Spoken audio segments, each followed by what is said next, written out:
and beyond. Perhaps all students in the Issaquah School District should be provided with such opportunity. Thank you. Thank you. Next is Molly Peterson.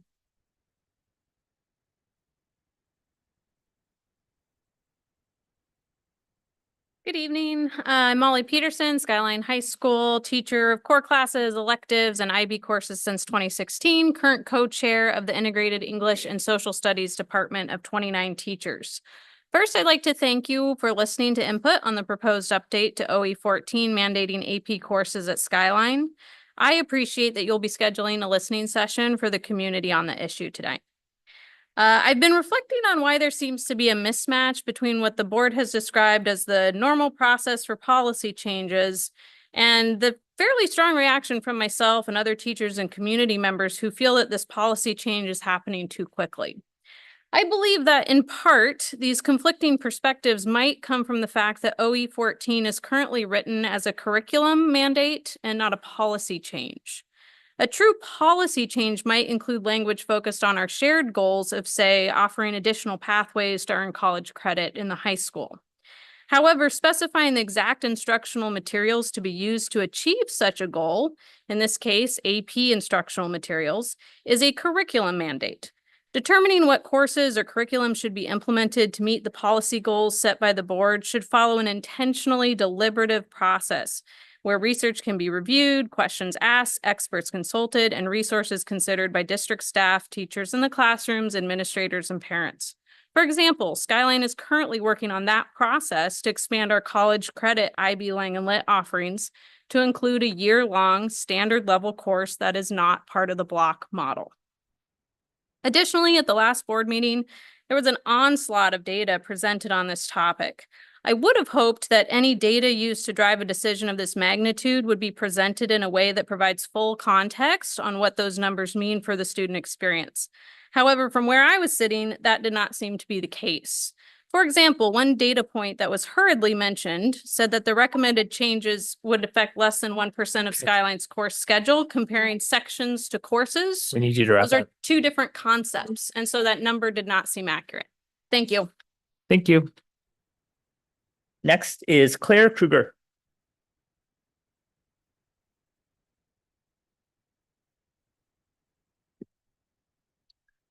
Hello, board members.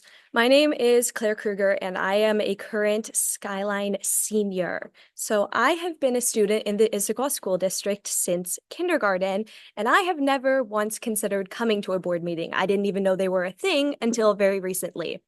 And this is because I have always believed that the school board would have my best interests as a student in mind.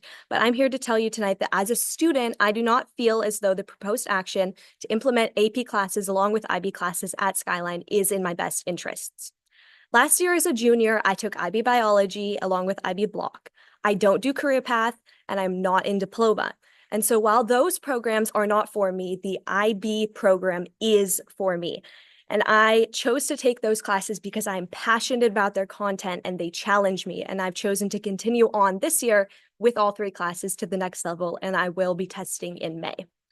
At Skyline, I've never felt like I didn't have options. While within the IB program, there are numerous opportunities for students to even outside of the CP and diploma pathways. And I want my sister, who is a freshman, to be offered the same opportunities and choices and experiences that I have, so she can succeed in the same way that I feel like I have through the IB program at Skyline. I would like you all to keep in mind that the next time you cite incorrect statistics about how many students at Skyline do IB, that while you see numbers that you try to pretend are going down, you don't see me. And after 13 years of respect for this district and you all on the board, I would be disappointed if a misinformed decision brought that to an end. Thank you. Thank you. Next is Nada Allred.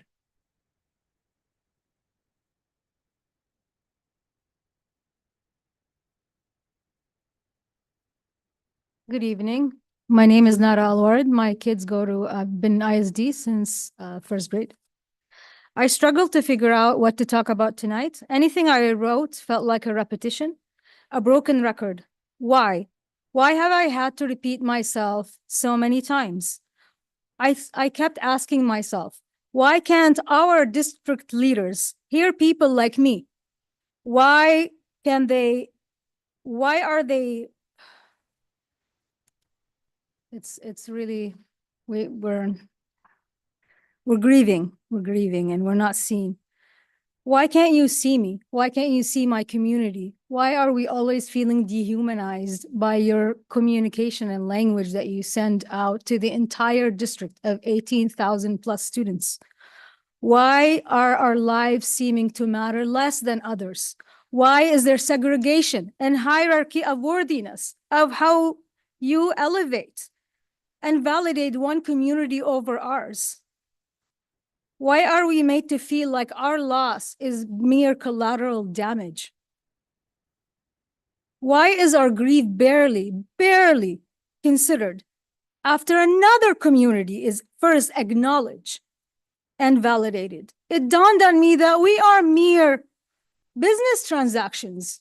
So why should we as a community and our allies vote for you guys again? Why should we vote for bonds and levies for the district in a place that honors everyone else but my community? I have rewritten the tone-deaf district emails we got from you on October 3rd. So allow me to read some excerpts. The board has been made aware of student walkouts for Palestine on October 7th, the anniversary of the genocide in Gaza, the genocide, with a Okay, death toll We surpassing need you to 186,000 stop right now because your people. time is up. Thank you. The next is Ella Bottering. Hi, my name is Ala, and I have two nephews in your school district in Skyline and Pine Lake. My relative is also very emotional. She couldn't come and speak, and she asked me to speak. And I don't have a speech, but I was aware of the emails that were sent. I saw the message about inclusivity that you guys wanted to bring, inclusive training, which is fantastic. But the very message that says we want to bring inclusive training discarded the very marginalized community that is in question here, which is the Palestinians who have been going a genocide for the past year. It specifically mentioned a date and an act because it's important for a certain community, but did not bring up anything for the past 76 years, the days, the months, the massacres that have happened before, on, or continue to happen. I can come and read some data for you guys, but you're all educational experts, and you can go look up data. There has never been the same number of killing of children, teachers, humanitarian workers in history like has happened the past year. So if you wanted to bring up the acts that has happened, at least bring up something else around the other community that you're supposed to be inclusive of.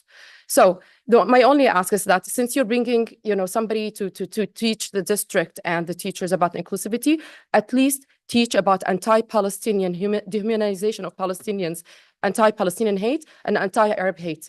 There is a whole industry in this country that works super hard to dehumanize the Arabs and the Palestinians. That's why the Iraq war happened and 1 million people got killed and nobody cared.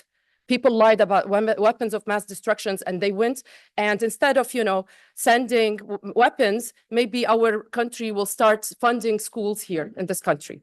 So thank you for listening. Thank you. Next is Ari Shapiro.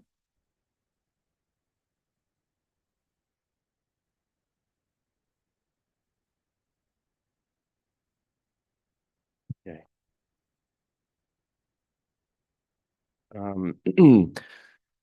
So, hi, my name is Ari Shapiro. I have two kids in Discovery and Pine Lake Middle School.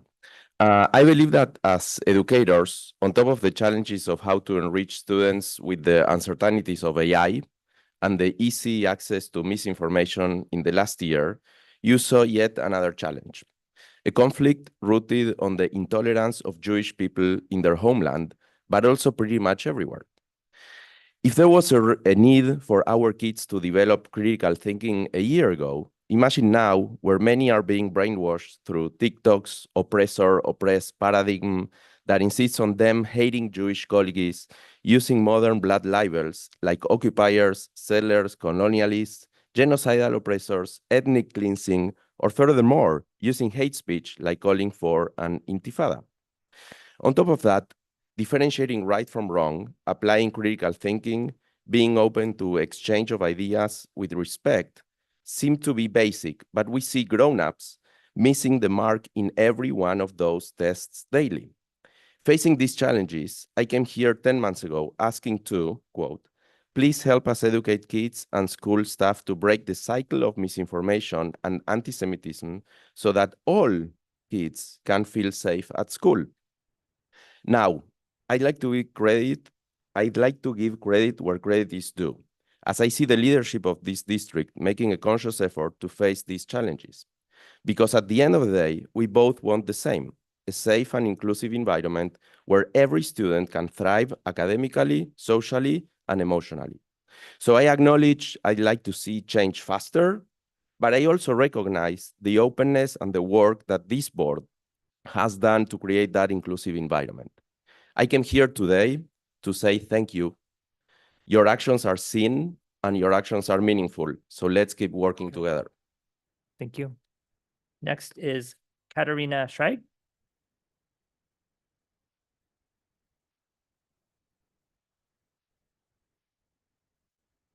Hi all, thank you. Like the strong woman who came up here and spoke before me, I am here to address the October 3rd emails and the content of them, which I think was, left a lot to be desired. I did prepare some remarks and I'm not a skilled speaker, so bear with me. I'm aware that the Issaquah school system is continuing to engage in a line of questioning regarding its role in mitigating the effects of war in Palestine and Israel on students here in King County. To that effect, I ask that ISD consider, as they seek an answer about how to do that one of the most rewarding parts of teaching is supporting the student through their own investigation of the world we live in. I encourage them to regard their students not as polarizing political actors or as threats, but as learners with the potential to move the needle on connection and understanding in King County. The challenge is not in mitigating the effects of war on our youth, but in limiting our own influence over their freedom to explore truth in their own time. I had to cut out this first part, so I'm specifically referencing students' ability to stand up for what they believe in and walk out if that is what they so choose. I ask that you stand for the ideals of liberal education and true democracy, that you use your influence as authorities to help guide students on their quest for truth.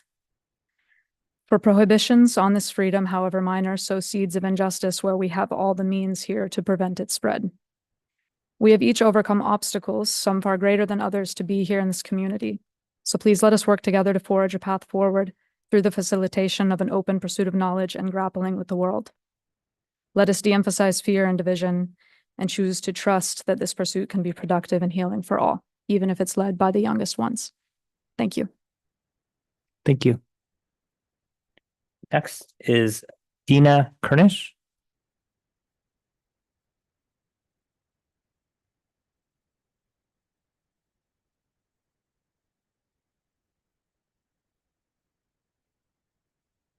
Good evening. Thank you, Dr. Gallinger and the board, for asking for our input about teacher training and resources to help foster dialogue about difficult topics. In addition to being an ISD parent, alum from Issaquah High and sophomore at Gibson Eck, I am a nationally board certified social studies and ELA teacher in the Lake Washington School District, and I have 15 years experience vetting resources to use with both staff and students. Staff training should be given by well-recognized and well-known organizations such as the Holocaust Center for Humanity. Training should provide information about anti-Semitism and what it looks like today in 2024, which Ari Shapiro referenced. Last year, I attended a training by UW-Bothell, and it was one-sided and rife with misinformation. Just because it's a university and they have a public program does not mean it's a trustworthy source, and it would be better for ISD to partner directly with a respected organization like the Holocaust Center to develop professional development programs, because their materials will definitely be nonpartisan and free of cultural bias and propaganda. That is what is being done in Lake Washington and many other districts. I think we should develop time, place, and manner guidelines for free speech so that IHS and other schools can limit propaganda from the Issaquah Students League, which is not made up of students, and ensure that everyone feels safe while they're on campus and has the right to a secure education. The board should adopt the IHRA, International Holocaust Remembrance Alliance definition of anti-Semitism, to help guide enforcement of existing policies. And this has been recommended statewide by OSPI and Chris Reichdahl. Make sure that those who interact with the board, who are here tonight, are actually members of the Issaquah community or from a community organization that has membership within ISD. Last November, speakers at a board meeting from Jewish Voice for Peace were not affiliated with ISD. I saw the same people at multiple meetings. And this group is known as a fringe group that is not Jewish at all.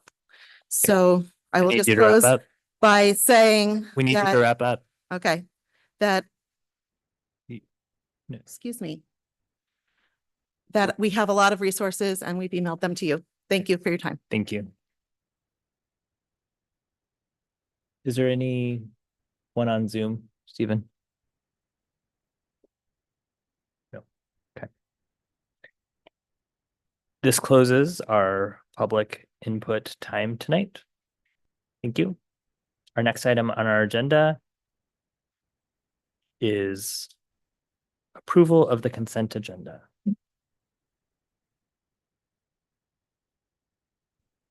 I move the consent agenda be approved as presented. Second. All those in favor, say aye. Aye. Any opposed?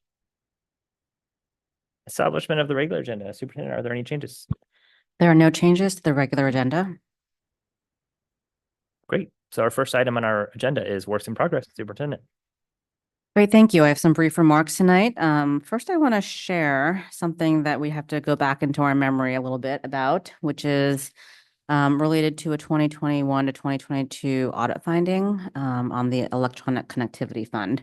So as I'm sure the board certainly remembers, but also many members of our community, the district previously had received an audit finding related to this Electronic Connectivity Fund for the 2021-2022 federal grant year. The auditor's findings was based on their assertion that the district's internal controls were ineffective for ensuring it documented the determination of actual unmet need at the time of reimbursement, end quote. The district did not concur or agree with this finding and made that clear with justification in our own response, which is called the district's response section of the audit finding.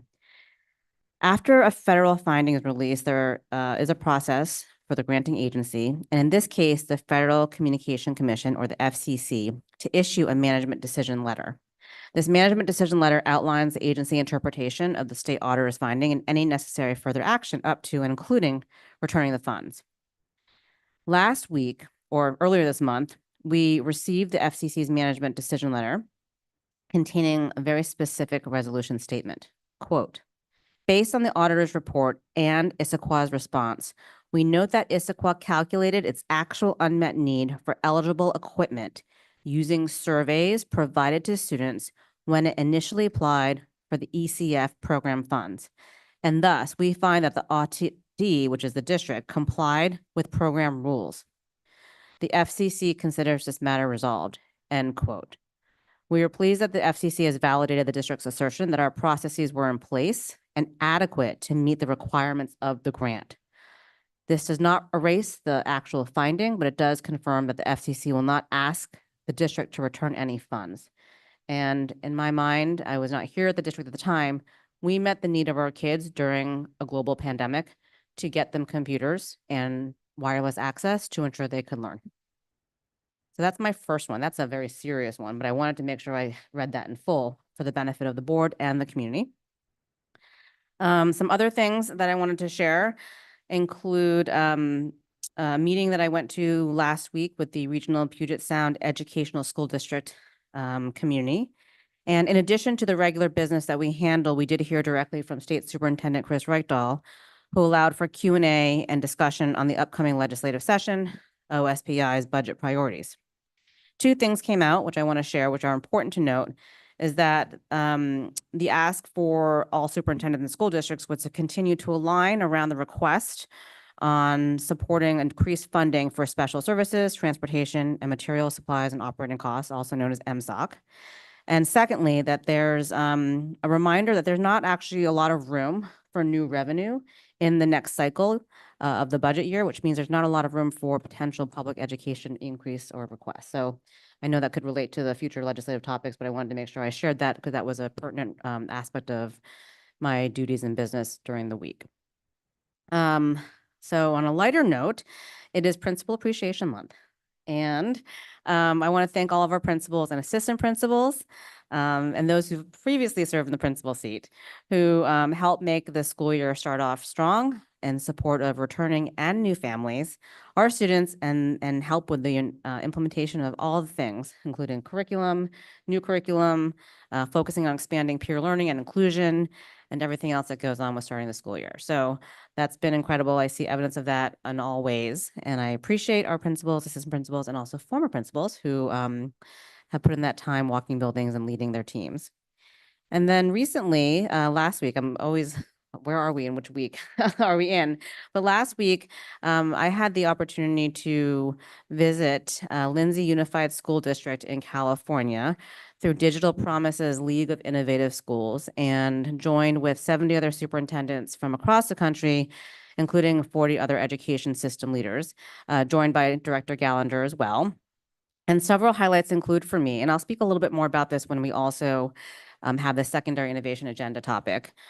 One is that there was seamless integration between the learning of students and technology and the use of technology in the classroom.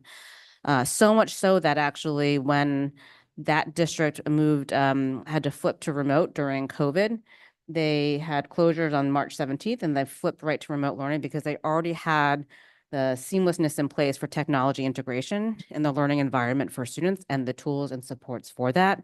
So they moved right to remote immediately. I saw incredible cohesion across the whole system on their promise and vision to focus on learners' agency and choice, and also a competency-based model. And then I also saw impact for students as it relates to increased proficiency, graduation rates, attendance, persistence in enrollment in 2- and 4-year universities, and also a decrease of other not so great, community involvement in ways that are negative. So they did have data to support that from their own data collection process. To make this come to life, I saw an agricultural class that also meets the state's high school requirement of economics, the lesson on business planning, and one specific component of what is a cooperative and how does this help farmers. So that was very real life and very relevant for that community, which is a heavily rural and agricultural community. With that, I think that concludes some of my works in progress, and the rest will come up throughout the rest of this agenda. Thank you, Superintendent. I would just say I'm wearing this shirt in honor of, that conference that they handed out, and appreciated being able to represent the board there. And it was good to see good work happening at other places. So thank you.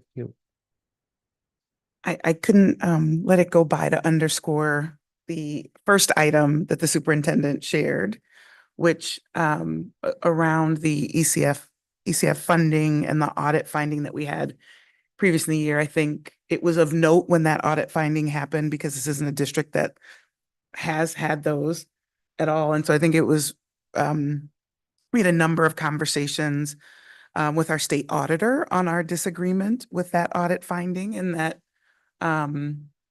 I know I at least personally felt that they did not take appropriate steps to honor the way in which the FCC had released that grant. I feel deeply, deeply vindicated by the reversal of the FCC. My goal now is to actually figure out what is our recourse back with the state auditor to formally remove that finding. And I'm certain they will not be surprised to hear us calling after our spirited discussions on this topic. So I'm just super happy for the FCC to have found that this district did take all of the appropriate steps to manage our process. Those sorts of messages, they just don't leave a good taste in people's mouths. People don't spend the time in our community or other places when they see a finding. And this is one of the very, very few this district has gotten in my time. And by the way, did the right things by our students and did the right things by our funding sources. And so our next step is a call back with our auditor's office to make sure that they can reverse their finding as well. Any other questions, comments for works in progress? No, perfect. Okay. I want to pause before I move into the next topic of student belonging and diversity of community discussion. To go back to public input for 1 second. We get hundreds of emails and we read all of them. And I do want to make sure that the community knows really clearly that there was no intention by any board statement to be dismissive or to be cast as just providing sympathy for quote one side. There was good input in one of the, again, hundreds of emails we got that I think would have been a great addition to the board statement. I do want to read that out loud because I do believe that the board does want to recognize that. We also recognize the profound loss of lives in Gaza and the immense impact the ongoing conflict has had on all communities. And we firmly believe that. This is not about one moment or one point. Like, we know that there is so much trauma ongoing, and we recognize that and acknowledge that, and the impact is significant. And so we want to make sure that our community understands that that is not lost on us. So, and that's part of what leads us into this next conversation. I'll frame this up and hopefully not do so. But if I mess it up, let me know. So this next topic about student belonging and diversity of community discussion is really born out of, I think there are many times where we have been rightfully accused of just trying to turn down the temperature and let the things move on and then actually never solve the problem. Not that there's all problems that have solutions, but we want to have a broader conversation with our community. But I think it starts here of how do we craft and build framework for a system that's enduring, that recognizes the voices and perspective and lived experiences for all of our students and families. I think it's come to our attention through the hundreds of emails that we're not hitting that mark. And it isn't an indictment on the district. It's not an indictment on anyone. This is a larger problem, I think, across like globally in our country, certainly in our cities. And we want to lean into that work. This board has been committed to the work of equity since I joined the board 9 years ago. And EL 16 at the time was a really, I think, important moment. But we want that not just to be words that just sit there. And we want to continue to move that discussion and dialogue further. And so that's what brings us to this discussion tonight. So we had some conversation in work study time about what we saw as important parts and pieces of this, and ultimately believe that we could move this work forward. And the question is via what vehicle and what approach. And that's what this board dialogue is going to be about. I'm going to share the framing questions on the screen so people hear that, can see them, or people at home can see them. I just need to be able to share. And with that, I will open it up for some reflections. And if I didn't frame that correctly, I'll let you go first so you can correct my framing. So I think you did a wonderful job at framing. And I think, we saw on display here tonight with our public comment part of the conversation, which is over the course, I've lived here 10 years. And just that last 10 years, we've seen a significant shift in the demographics of our district, of the makeup of our schools. We've frankly seen the makeup of our staff change maybe a little bit slower in that time period. And I think in many cases, we're either presented with current events that bring some of these things to a head of like, how do we have discourse? How are we creating an environment within our in our district, in each of our buildings that is really about belonging and welcoming, and that each of our students sees themselves welcome, sees themselves represented in the spaces that they enter each day. And so I think we get to moments of current events that drive a level of passion in our discussion, but not necessarily, to your point, a level of what are we practically going to do different going forward to drive our integrated community. So I think the questions we worked on or talked about prior to starting the session today in our work study are some of these here. Like when we think about what that means for our community, have we looked at how we're engaging? Do we have the right and sufficient forums for communication? Are our communication vehicles sufficient? And I think in these questions, there's big questions and there's small questions, right? We get feedback that we have members of our community that have preferred communication channels that could be, different, like WhatsApp or WeChat. Like, are we leveraging some that folks have resident to them on their devices? Not just are we translating things that go on our same website into a different language, but are we reaching people where they practically are? We have many parts of our individual cultures that our students are participating in that are outside of our school communities, whether that's dance or language, studies, or other cultural interactions.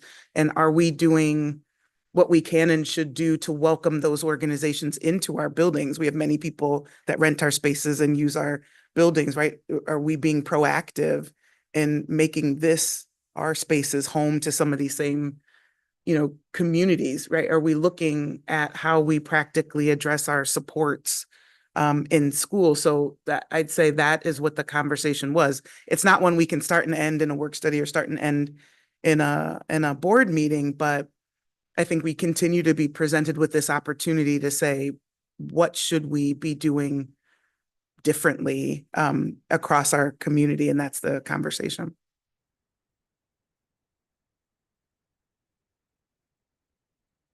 Right. Thank you.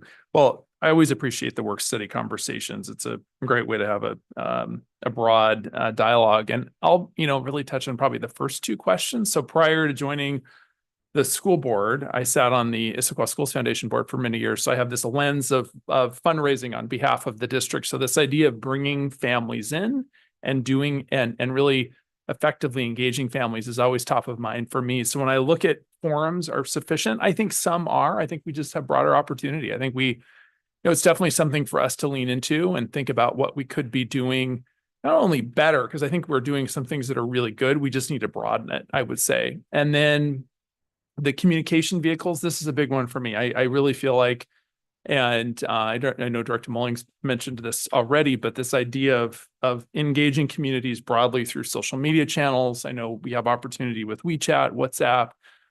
We really need to explore that because my concern is a lot of good work that's being done, but we're not connecting as well as we could broadly across our community. So I definitely think we have opportunity there as well. So again, appreciated the conversation.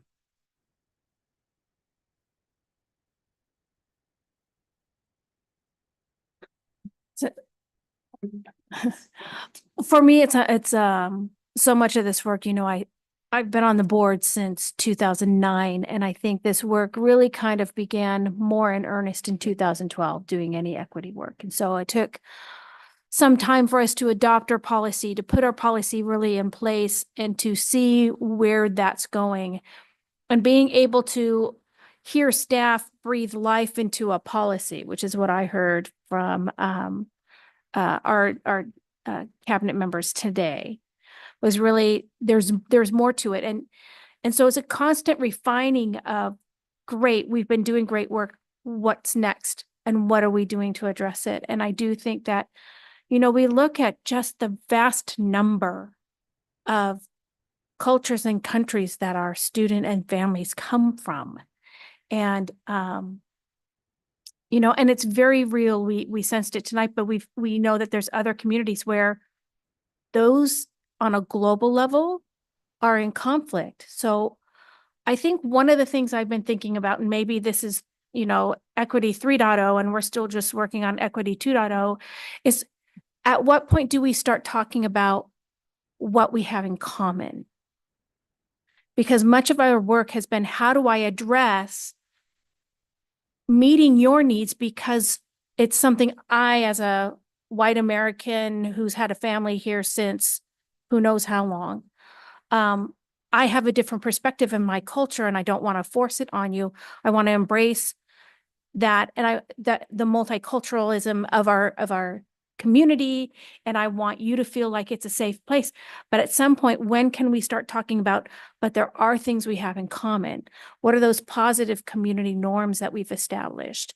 And so I think that's important to me as well, because we want our kids to be engaged, but I want them to be engaged with each other as well. Thank you. Brief comments. It was a great framing exercise. Thankful for the time.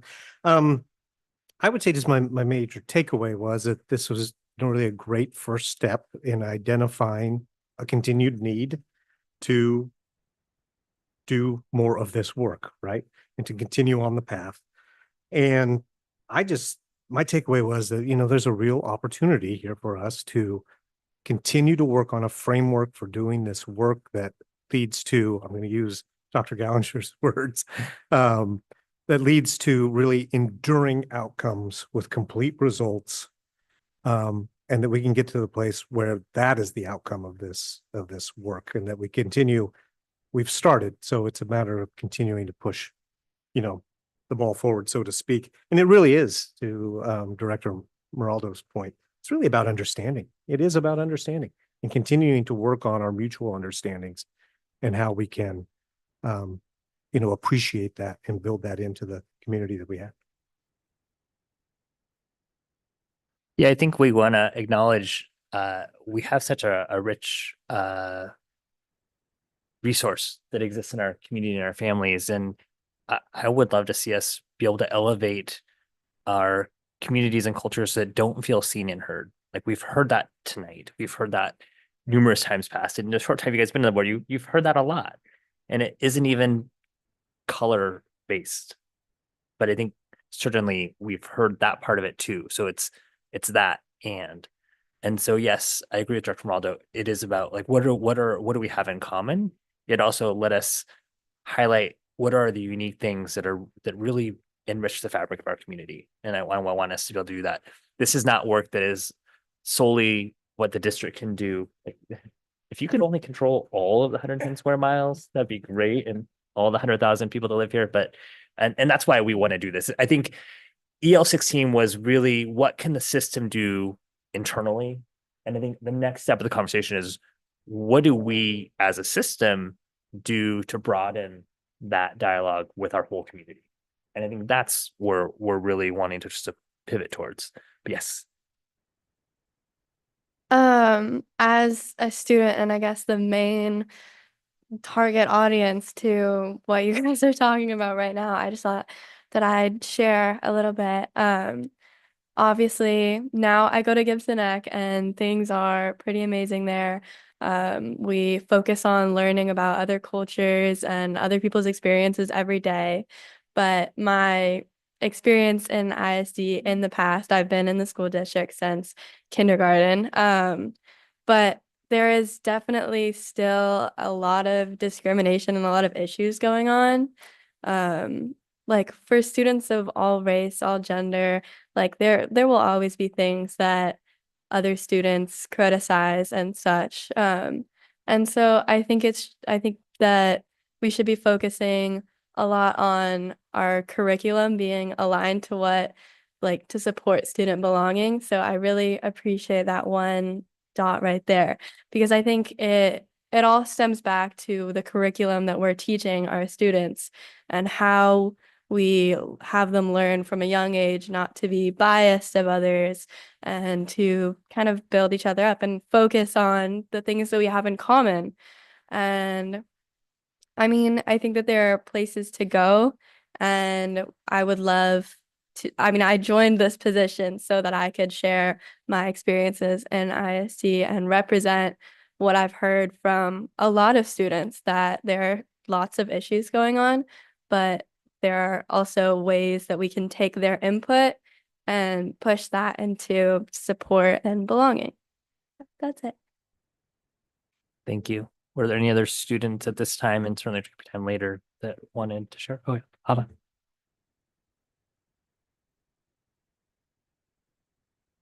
About that. I just really appreciated what we were listening in the work study.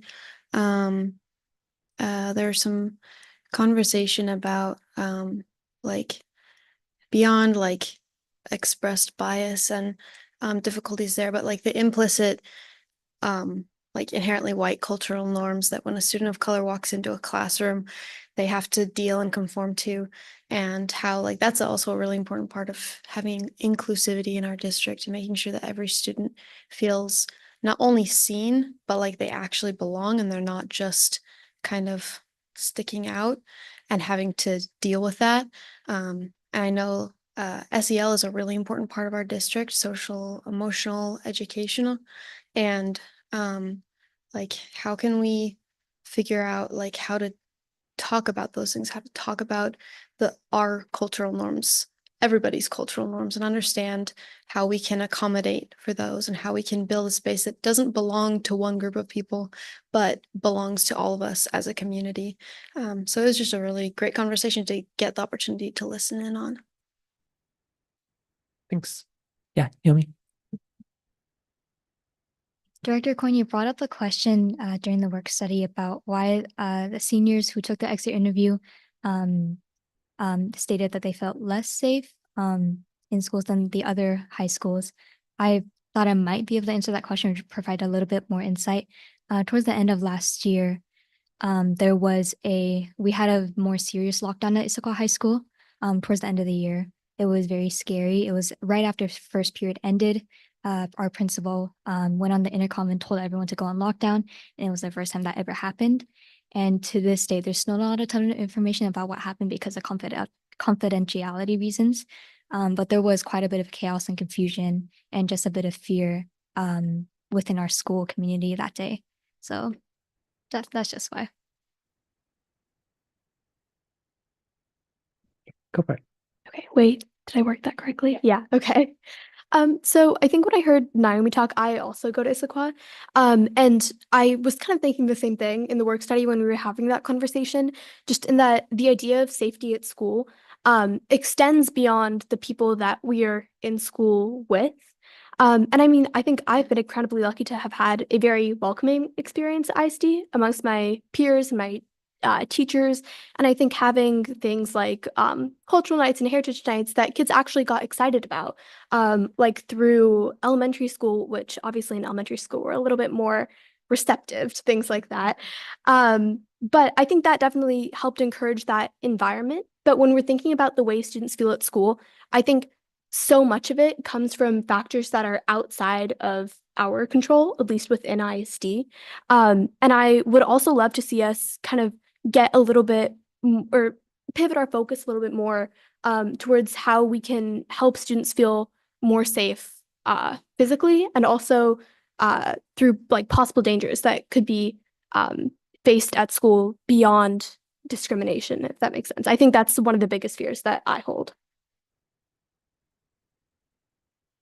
Thank you. Did you have any thoughts you wanted to share now, or we can obviously do it later?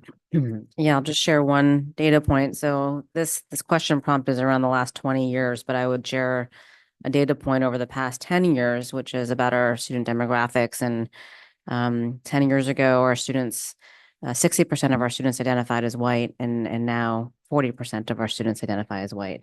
And that I think is a really salient point because that's just been in the past decade, a change in our demographics. And so that's just one of, many, but one that I wanted to offer up and highlight in the context of this conversation, and appreciate the opportunity to dialogue around student belonging, because we don't want to have any of our students, to Hava's point, building off the discussion in the work study, feel like they have to give something up when they step through the doors of any of our schools, give up a part of their identity, a part of their culture, a part of their family, part of their history. And that is a very meaningful thing to be sitting with, to say, what do we give up when we walk through the doors of our school buildings? So my suggestion, and it can be like people can go different ways, is that we consider establishing a board subcommittee about this, to do this in partnership with the district, of further dialogue and really examining what our vision and framework could be, because this isn't going to be one and done thing, and this isn't something to just check the box for.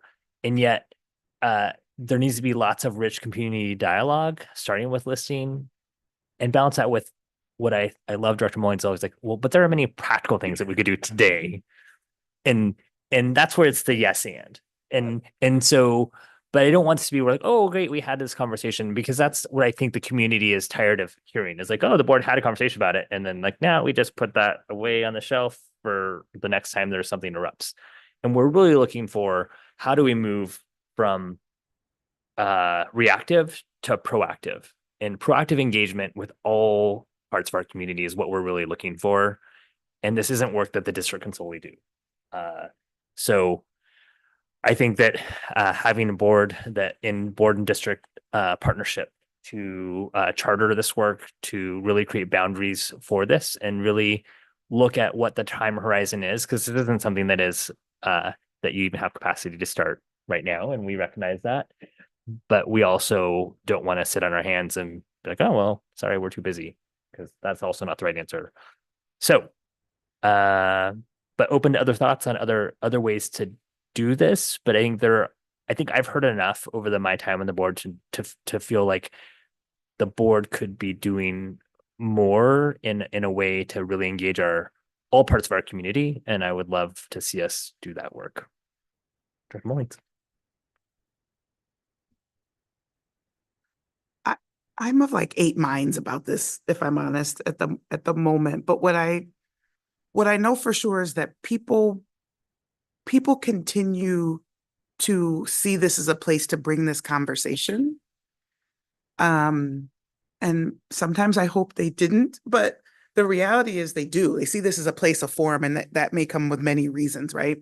A way to be heard when they don't feel heard, a way to get more people to understand, their individual perspective. And so, but what I think, and I'm at the end of this gonna agree with you on the subcommittee, but let me work for a little bit. I think for me, what's really interesting is I look at, again, we get hundreds of communications. You get people who come and stand at our dais. It's actually very few in that communication that take the time to not yell or type loudly at us, but to actually communicate what would be of help. And so as I think through the couple hundred emails that we got, so much of it, I honestly felt lectured. I felt told off. I felt, all of this. And what I had hoped is someone had just said, what would have been better? And very few of the communications we receive have that. And there's one, and I think we actually were talking about the same email we got, where someone just said, I appreciate you tried with this communication. Here's what I had hoped you had added, and added a single sentence. And that was helpful. And I just think that there's something we do have to do to tap into the energy people present with us to get further. But the way it's structured for me just always feels incredibly challenging, because often, regardless of topic, I think people, maybe it's the 2-minute limit that makes people feel that they come with lectures versus participation in what could be helpful.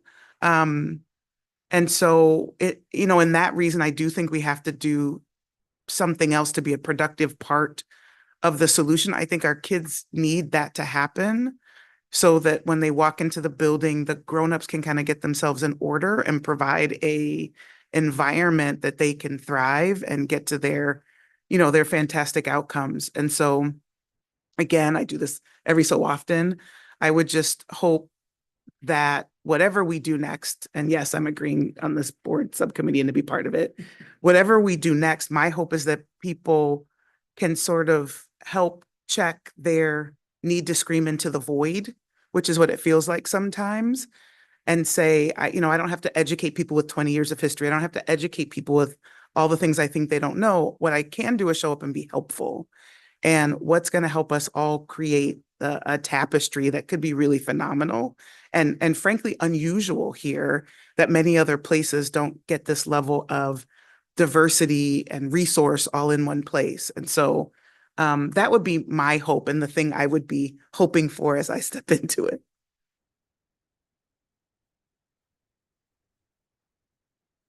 Yeah, sorry, Director Morales. So I am definitely supportive, and I'm assuming, are you talking like a board committee similar to like we have a bond committee that's made up of public members, or are you thinking a board subcommittee? Because my thought is definitely a committee of or for the board. Because I think for me, I don't know what I don't know. So I don't know what's really needed.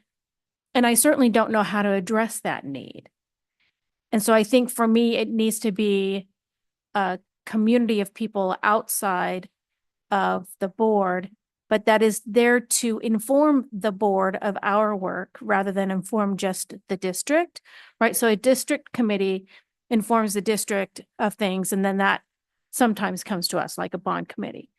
But this is really informing the board. Where are we from a structural policy standpoint? Where are we really lacking and what needs to change? We're going to have a conversation about treatment of people coming up shortly. And we've talked about how do we address, rather than addressing everybody's complaint, how do we focus on improvement?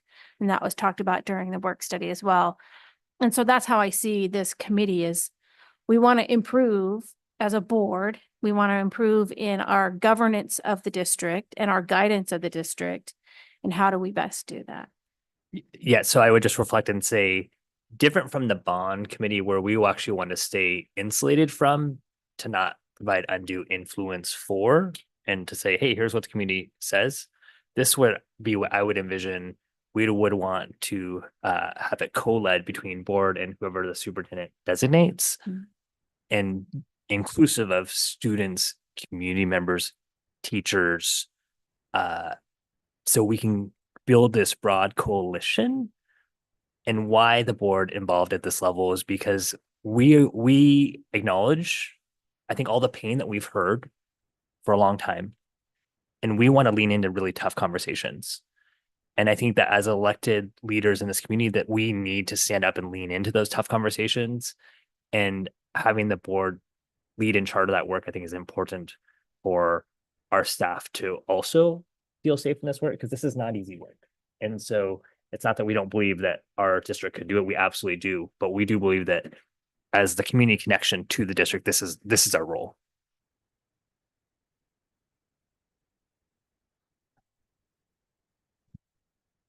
I feel like I'm going to repeat what was already said, but just to give my support too. I think the point around, schools really being viewed as the primary point of contact in the community, I think is so true. And I think with that in mind, we really have an obligation to help to be that voice and to be that vehicle. And so I think us standing up a committee makes it a lot of sense. And as Director Moraldo said, this idea of we only know what we know, we bring our own background and lived experience to the seat. There's so many things that, I will say, and so many of the conversations I've experienced over the last year on the board that I know I need to lean into more and learn more about. And I think I would definitely benefit from hearing from a subgroup like this. I think the only additional component I would say is I want to make sure that we go into this work with a common understanding that, we'll understand our differences and respect those, but also come to, find some level of commonality so that we can move forward. That would be my only ask. I want to make sure that that's really kind of our North Star with this group, that we're going to work together to do what's best for our students in ISD. So, thank you. I can present a motion if we would like to. Yes. And so we're going to transition the gavel as well. Okay. So I will take over. So I think before we do that motion though, because we are going to take some form of action, President Gallinger would like us to pause and see if there's any public input on this topic before we do that. So we'll take a moment and see if there's any public input. I know this is a bit of just a discussion at the moment, but if there is public input, we are open to hear that at this time. Seeing none on Zoom. Not if any in the room. Okay, thank you. I will entertain them. Yes, some public input in the room? Yes, so if you'd like to come back to the podium and give us your name, and then you'll have another 2 minutes, you can share. But bear with me. But I took a few notes. Okay, Ari Shapiro again. I live in Sammamish, 2 kids in Discovery and Pine Lake. I think I like the initiative. There's a few things that usually when you think of these kind of broad questions, what I usually try to go to really fast is asking, okay, perfect. What are we trying to change or improve, right? In an ideal world, what is the metric? What is the actual change? Is it like the level of perceived inclusiveness that we have among the students? Is it the how valuable the communications are? I think that there are different angles as part of this that I as a parent and a community member, I'm totally on board to help and in any way I can. I believe as well that there are how to say it, there are I believe that the role of the district should also be to set the rules and the ground rules for inclusion in a way, meaning we all did the Pledge of Allegiance, right? At the beginning, right? That is a common thing that we all have here in common that sets the values that we have. In the same way, in every time that you bring people to a discussion or to anything, you need to make sure that there's a bare minimum set of values of recognition, respect, and so on that you share, so that you can. Oh, sorry, I didn't know. Sorry, so that you can have a productive interaction. So I think that those are the things that I have. Thank you for that input. Yep. Did we have any on Zoom? Okay, we will close public input on this topic and I will entertain a motion. I move we approve a board committee with a focus on student belonging and diversity of community. Second. All those in favor? I have discussion. Oh, for us, would you like any more discussion? Well, I would like to. Would you like to add? I do want to add something. Awesome. So I think Director Moraldo asked a good clarifying question, and I think it's very important for myself and the district team and others to know a little bit more about the clarity of this, which is in the governance process for board committees, which is GP7. Board committees are here to help the board to do its job as defined in policy, not to help or advise staff. Board committees ordinarily will assist the board by preparing policy alternatives, implications, and recommendations for board deliberation. In keeping with the board's broader focus, board committees normally will not have direct dealing with current district operations. And so it's a question around this, because when I look at then the actual process for the committee structure, there is a purpose and charge. And reflecting on the public comment that was provided, it made me wonder, what is the task at hand? And I know that that's part of the process, but when I hear a board district committee, that's different to me from what I have seen in our current governance process versus board committee, and then the charge and delegation of that to the district. So could that be clarified from your intent and also from policy memory? Yes, I think that's a great question. I think where we are at this point is defining a board subcommittee to identify what might be a greater committee structure. Is that fair? Okay, so the motion I made was to actually go to the board committee, and I was actually going to hope that we had a chance to talk about coming back with a charge for that committee at a later time, like having and maybe it is creating a subcommittee of the board to come up with the charge.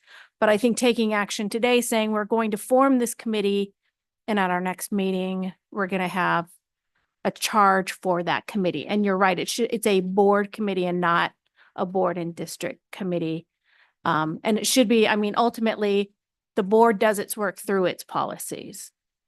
Thank you for clarifying. I heard a comment earlier around co-led by a district and board representative, which I then heard interpreted as board and district committee. So I wanted to clarify that point. I think it would be looking for staff support of the committee because the board doesn't have necessarily its own resources to do that. Thank you. I think it's important to clarify. Appreciate it. Any other comments or questions? So after we take the vote, are we forming the subcommittee? Yes, that would be it. So prepare your motion accordingly. Okay, so let's vote on the forming of the board committee first. That's what your motion was. Yes, all those in favor? Aye. Aye. Aye. Oh, thank you, Harlan. That passes. Do you want to make your next? I move we create a subcommittee of the board to draft a charge for the board committee that is focusing on student belonging and diversity of community. Second. Any discussion on this point? Just that Nancy will have to listen to the video because I will not be able to repeat that. Let's do some logistics by board subcommittee. That would be 2, correct? So we would need 2 people. Do we want to talk about who might want the job of creating the charge and the focus for the board committee? I'd be willing to volunteer.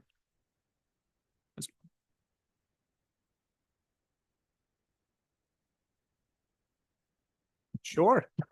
Oh, I'm like, that was not peer pressure, actually. No. I actually, yeah, I would be I was happy. merely surveying the dais. I would be happy to do that. I mean, I had the same kind of question in my mind. I should have spoken up, and I didn't. I think we need to be very purposeful about what we're trying to, attain here. So I'd be happy to do that and help in that process with Director Coyne. Thank you, Director Coyne and Director Taylor. And unless Director Moraldo or myself would like to arm wrestle them for that work, or President Gallinger on the phone, I think that is a good start for our subcommittee if we agree. Nani? Any other conversation? So 2 members, anything else we want to talk about before we go to vote on this particular motion? no, I think maybe once they draft something initially sending out to the board, and then any board response will go just to one of the 2 of you. So the 2 of you figure out who's going to do the communication to the board. Because if we respond back to the 2 of you, that becomes 3, and then it's an illegal meeting of the board. So just a logistical. Okay, that makes sense. Sure. Superintendent, any comments on this part you'd like to make? Oh, thank you. Okay, any other conversation? Okay, Well, yes. So, and this is just a question because we Yeah. have 8 phenomenal people that are helping us do our work. And did we want to include them on any portion of this development of the charge? Absolutely. Okay. Any else? I actually love the way Milo said, since they are the subject, is would we do we think we would like to make like 2 spots for students, 1 spot for a student? What do we think the makeup of this for the subcommittee? Yes. For either the subcommittee or including them along with the board in whatever they initially draft. Either one of those. Because are we to a point now? I guess I was thinking we might not be at a point yet for the total makeup of the committee, but my thought would be having students, maybe 1 or 2, be a part of the initial charge in forming whatever this looks like. I would love that idea, to have that participation if we have students who are in that school. Milo? Yeah, I was just gonna comment that I know all the student reps are very passionate about inclusivity as a fall. I for one would love to be a part of any diversity, inclusivity, the board that you guys the thing that you're just talking about. I would love to if you want a spot for students. So I guess I'm volunteering myself. Thank you for that offer. So I think what maybe at this point we can say is that we'll determine that it'll be 2 board members, 2 student reps. I'm just looking for basic head nodding. And then we can take, if there's volunteers for student reps, in addition to Milo, who's already volunteered, who'd like to join that as well, if that's fair. Thank you. Any additional thoughts or comments on the subcommittee before we take our final vote? Seeing none, all those in favor? Aye. Aye. Aye. Thank you. Okay, so thank you for this conversation. I think that was really helpful to, as a board, to have the discussion about what we want to do meaningfully next on this idea of student belonging and diversity of community discussion. And I appreciate 2 board colleagues agreeing to lead us in shaping what that will look like and bring that back for discussion along with support from our student reps. So thank you for that. With that, we will move on to our next item on the agenda, which is the Sustainability Policy Introduction, OE 17. And with that, I know that we have a distinguished former board member joining us at the dais, as well as 3 of our representatives in our sustainability work. Yes, thank you for having us. My name's Ann Moore. Suzanne Weaver couldn't be here tonight. And yes, I have some students with me that they can introduce themselves as we go through this. I wanted to start and just kind of remind us of how we got here.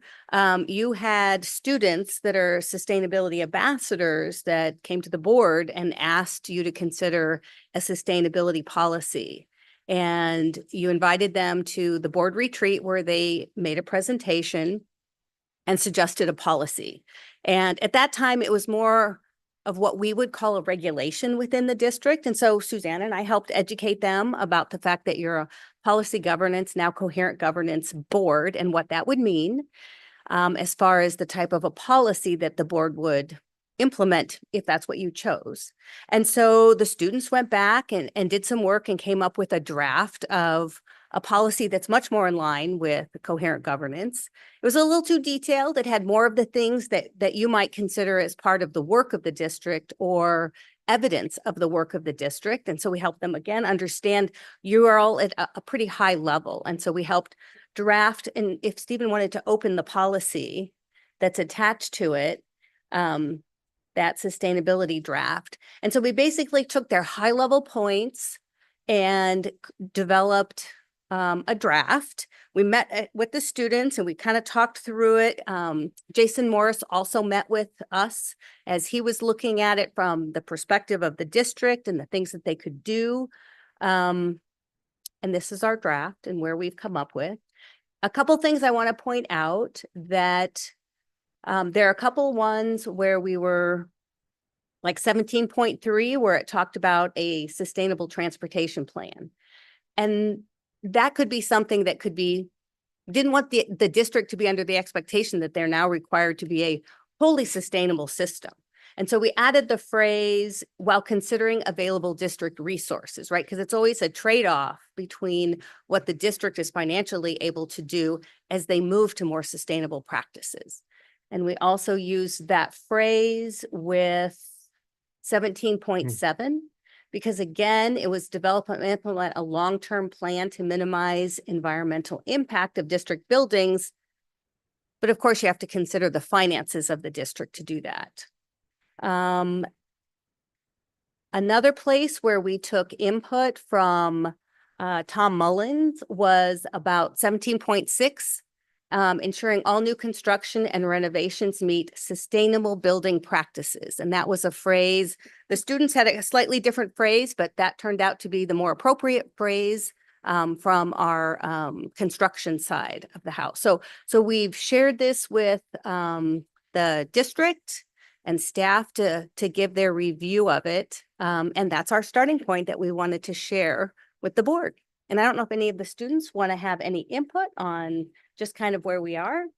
If you want, go ahead and say your name and what school you're from, and then go ahead. For sure. Hi there. Matthew Fisher, Issaquah High School. I really wanted to actually highlight again the process. This is a great process working closely with the board as well as the district in developing this. And I really believe that this is a cohesive sustainability operational expectation. And I really think it is important to have it as a separate operational expectation as an additional one as 17. I really think, especially wanted to highlight 17.9, the communication aspect. We've been working with Mr. Jared Putney on developing a website that is highlighting some of the things that the district's already doing. And I think that's a really important explanation to include in it.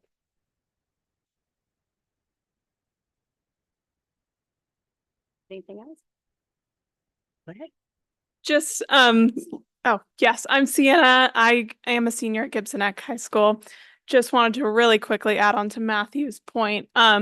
Along with that, something we talked about a lot was just the ability for the community to access the sustainability information regarding the district. And that's another reason why we were kind of talking about having all of these things grouped in one place versus a little bit more spread out, just for like the ease of students or anyone interested to see what it is that the district is working on.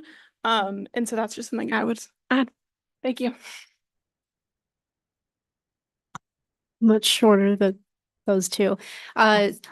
Zoe, I go to Gibson Neck High School.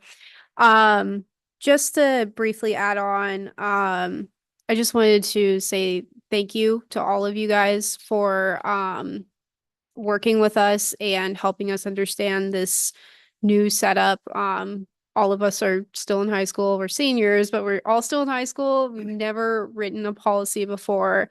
But we have this general goal of trying to make the future of our planet healthy and sustainable. And we especially want to make sure that we're including students in this conversation because they are the future. We are the future.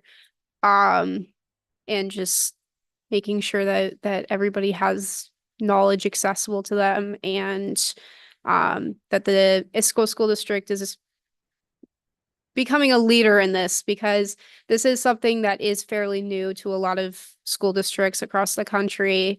Bellevue School District had implemented a similar policy in 2023, I believe, and Lake Washington School District implemented one earlier this year. But I feel like this is a great example of how the Issaquah School District can really take a large step forward in establishing that we're really trying to do our best to kind of look into the future and look at, okay, how can we work with students? How can we work with educators, all of that, and just create a more sustainable future for everyone. Thank you. Thank you. Yes, our students have been wonderful in this process of drafting a policy and revising it and continuing to get it to the state. So now we throw it out to the board as far as questions, comments, thoughts on next steps and where you'd like to take this. Awesome. Thank you for that setup. So why don't we start with any questions? Yes. I have two clarifying questions. One of them might be for Mr. Mullen back in the back of the room here. 17.6, I'm curious, do we currently ensure, and it's the word all, new construction and renovations meet sustainable building practices? And that all is a prohibitive word.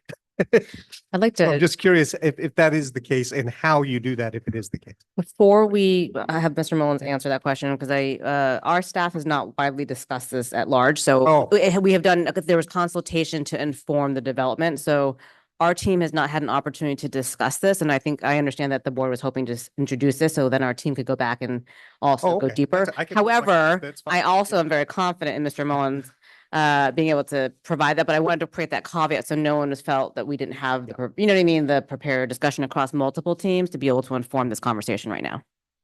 Currently, good evening, everyone. Currently, we design all of our buildings and our renovations and modifications to meet Washington State Schools Sustainable Protocols, WSSSP. And although we don't always go all the way through the actual checklist and the requirements, the state to get the certification, because it can be, for a project, it can be quite expensive to have that done into the six figures. We do meet all of those requirements. For example, the new high school will be a full checklist and meet full Washington State Schools Sustainable Protocols. And then just general best practices we do also. Okay. Just in general. So, right. Okay, thank you. I will hold my second question until staff has some time to review the policy. And I think it's probably good to talk about where are we in the process? I think where we are now is in the students obviously introducing us to the concept of the work study, working to create a policy. We are not even to the point of first read. So this is a presentation of what is potentially possible. I think it's a good time for us to ask our questions about what might we need to know, what might need to be true in order to move forward with the policy. So it may be less about getting answers and more about sharing what our questions are on the process in order to collect those so we can move forward, if that makes sense. Okay, wonderful. Director Maraldo. Well, I think my question is for the students is based on where you started and presented to the board. How does seeing this make you feel? Like, are you feeling like we're reaching a goal that you are satisfied with based on the work that you came to us with it initially? Again, Matthew Fisher. Yeah, I definitely think that this is a very robust plan that we worked over closely with, again, some former school board directors who are awesome, and Mr. Morse. And I really think that this covers a lot of the main areas that we were focusing on. And really, again, it's like focusing on being proactive as a district. I know that was brought up with a previous discussion, but also I just think that this is really important to have proactive. I know we talked about in the school board retreat how this was seen sometimes in some of our end statements or now result statements. Still learning the new language, but yes. But I definitely think this establishes a proactive protocol, and yeah, I think it covers a lot of the really important areas we are focusing on. Wonderful, thank you. Anyone else? Go, Stuart, Director Coy. Well, thank you for the presentation tonight. And thank you for your great work, Matthew and Sienna and Zoe. This was awesome. And thank you, Anne. And I know Suzanne's not here, but please pass along our thanks to her too. I just have to reflect on the fact, kind of seeing this stage kind of early on, your advocacy around this, you moving it through the, through the appropriate channels, and then to bring it to the fruition through a board policy potentially is, I just applaud you for those efforts. And I think it's a model for all of our students to be able to use our, to identify an opportunity in high school, use this as an opportunity to learn something. I mean, I think what you're doing too for students, for years to come here within the Issaquah School District. So I just applaud you for your great work, and I'm looking forward to further conversations around this and looking to, hopefully bring this to fruition. So thank you.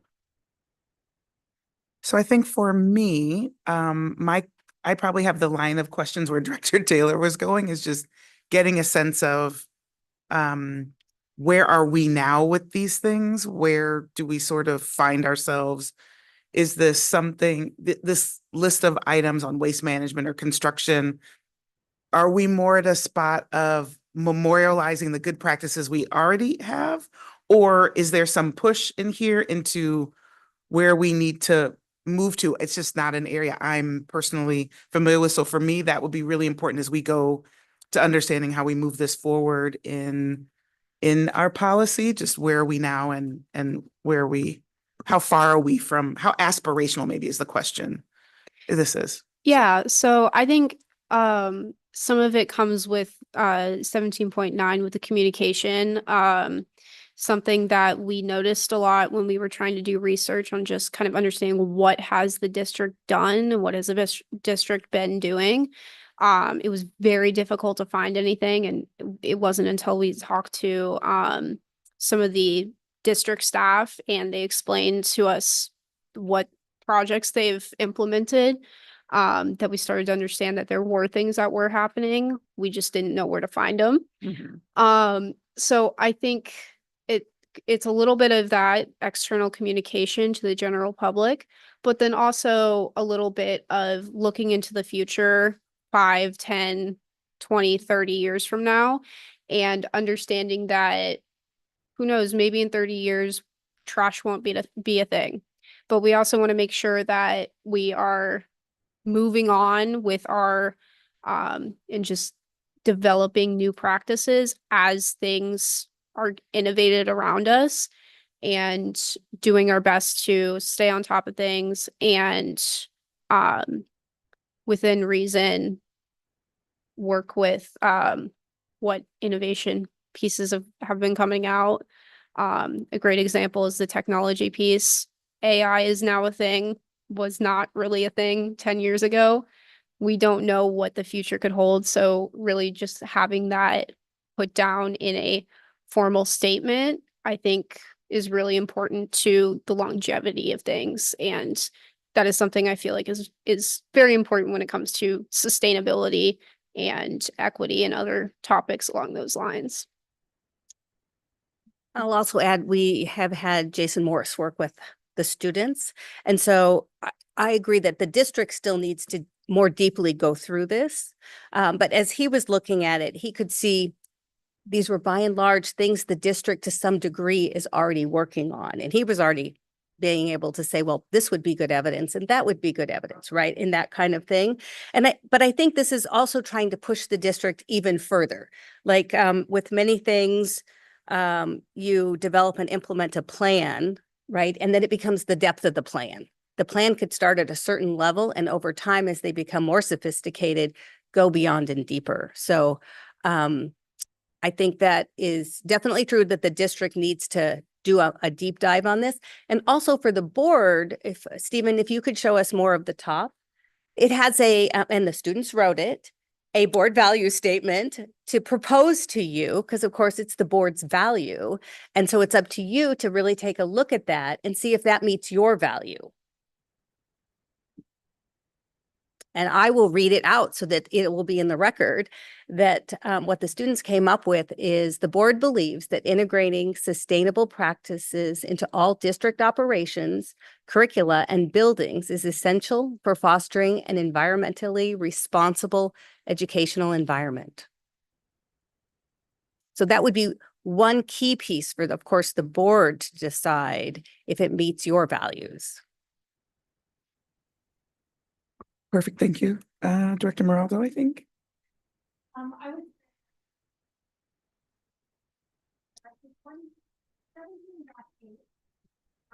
love to know how that's the one that I feel what would I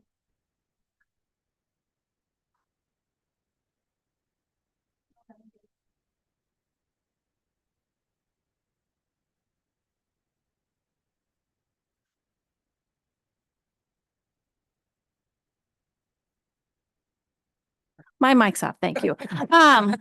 So for those on Zoom, my question is around 17.8, and if there could be some type of high level interpretation of what that would mean.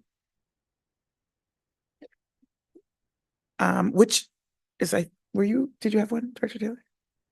I'm just going to reiterate what you said, Director Mullings, is that for these issues that we think are aspirational, these statements, I should say, I would want to know what the lift is exactly that we're looking at for the district moving forward. So that's it. That's my statement. Yeah, it might be, after the district has had more of a chance to do a little deeper dive. Because again, like I said, this was our intro part of this. That's right. To see if the board is even interested in continuing this work, right? Yeah, that's It's entirely up to you.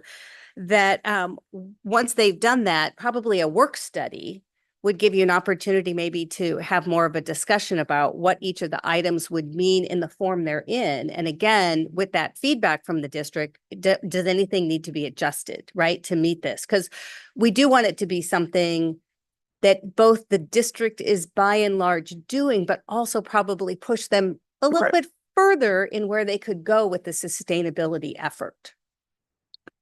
I think that's perfect. I think maybe the thing I would love to get a sense, and I love that it's already in kind of the clean policy language, but part of me would love to also know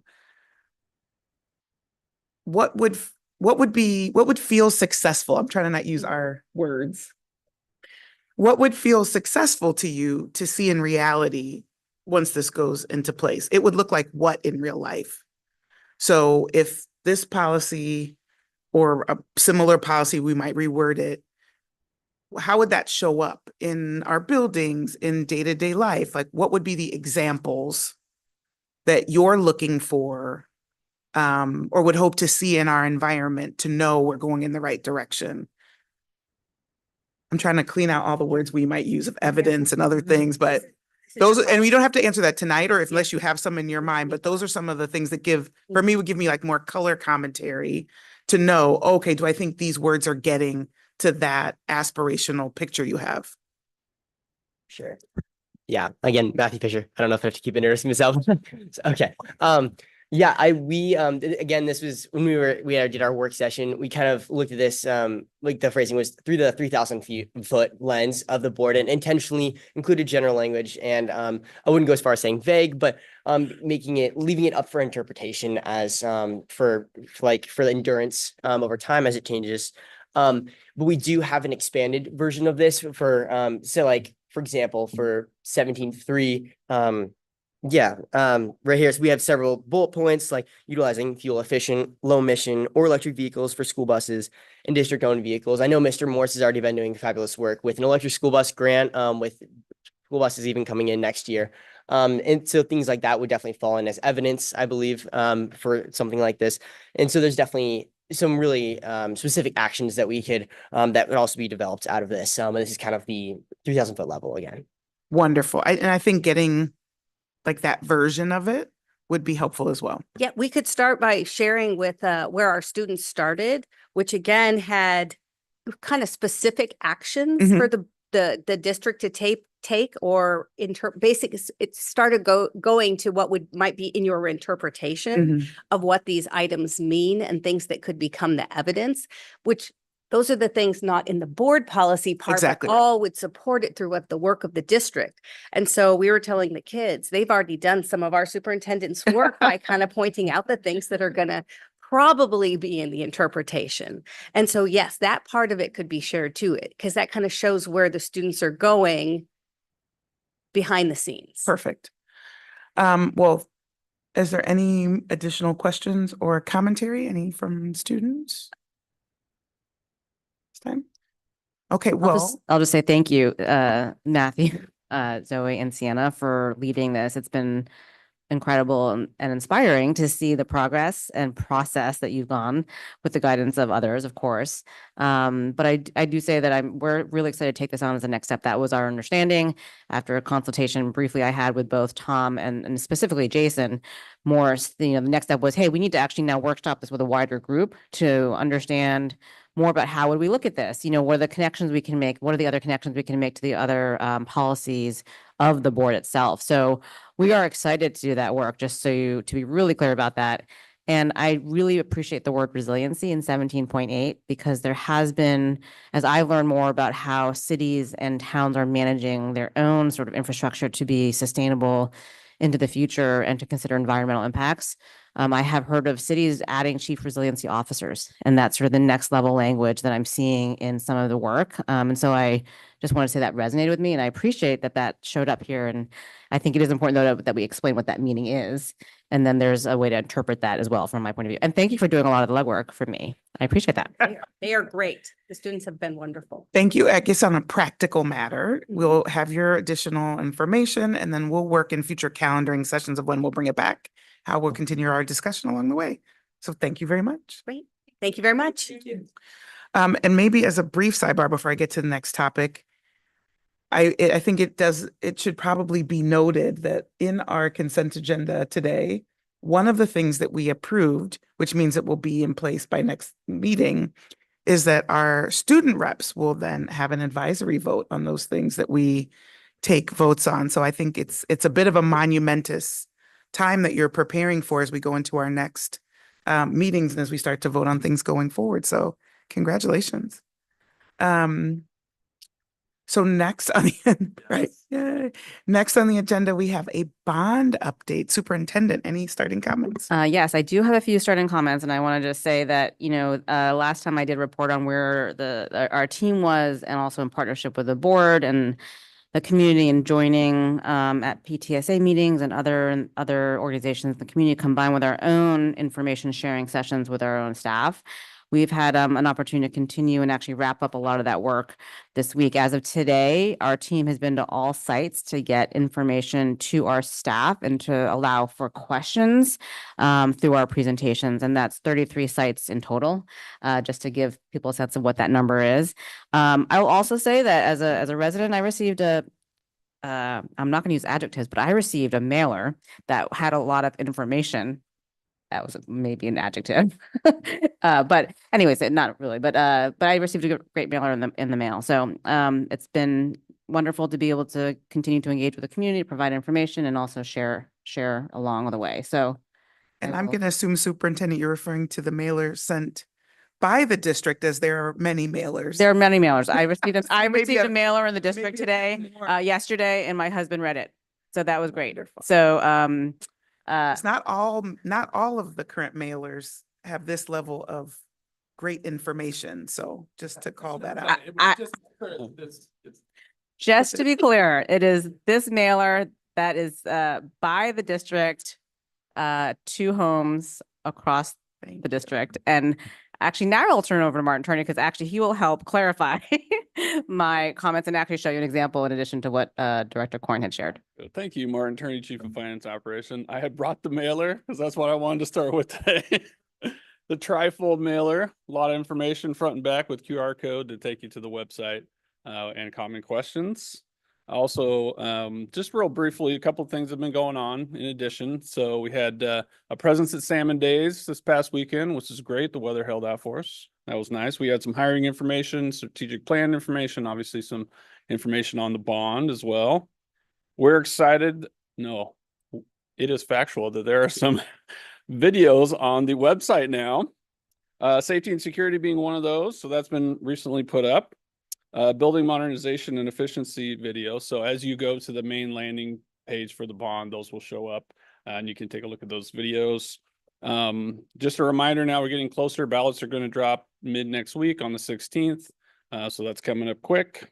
And I believe we have put some of our factual ads out. Issaquah Highlands Connection is now out as well. So just a couple of those things that have happened in the past since our last meeting. That's it. Thank you. Yeah. Any questions or comments? Just curious how many folks you think you talked to at Salmon Days or? Well, that's a good question. I wasn't, so we did in blocks and we had 2-hour blocks. I think we got a, good 10 to 12 at each, 2 to 4 hour block. But what was really nice is that we got to have pretty cool conversations. It was really neat when, we put up the little pictures of the schools and the kids in next to us. And some of the kids went, "That's my school. That's me."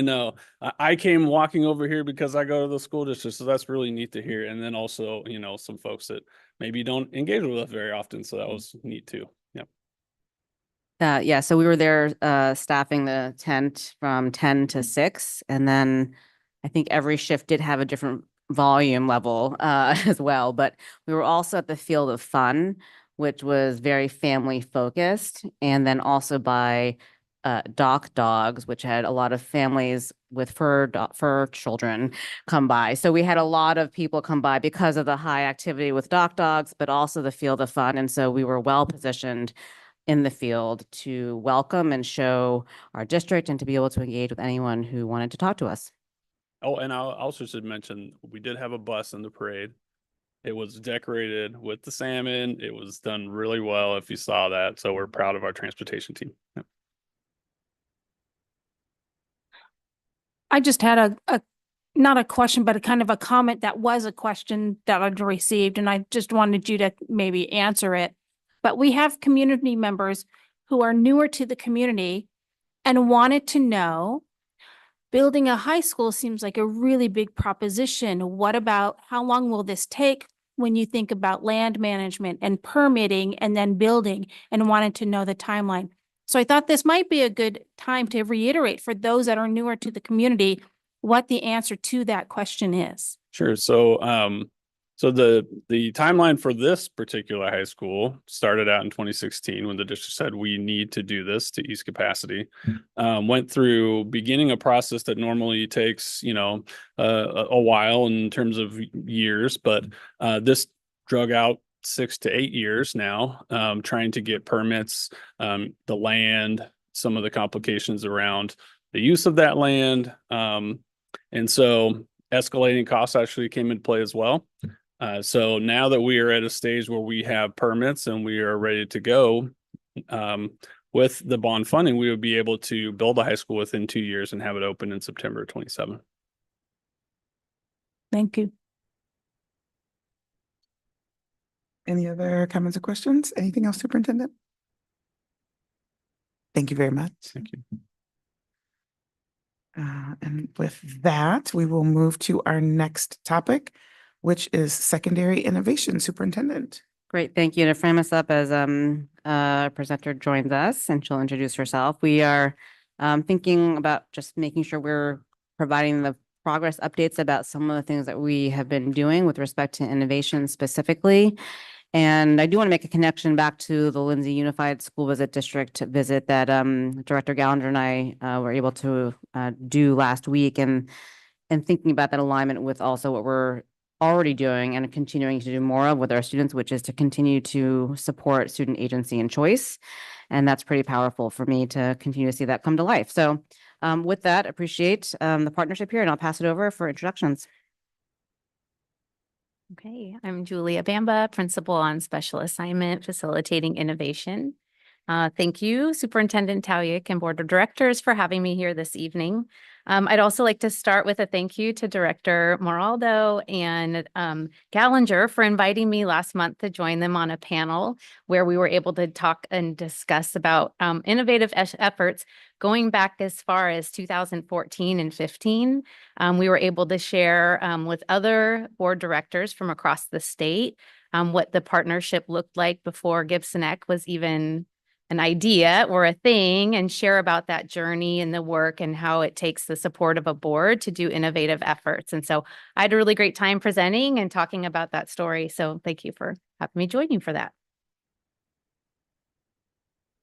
Here is our purpose for the evening, a few highlights that we'd like to share about.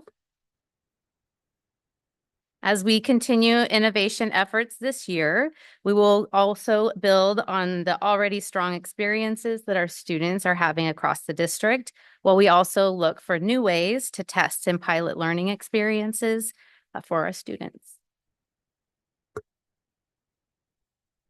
Our ongoing data, feedback, and engagement efforts continue to drive our focus to enhance experiences and opportunities connected to real-world learning, career readiness, and then also, as Superintendent Tauyik shared, fostering choice and agency.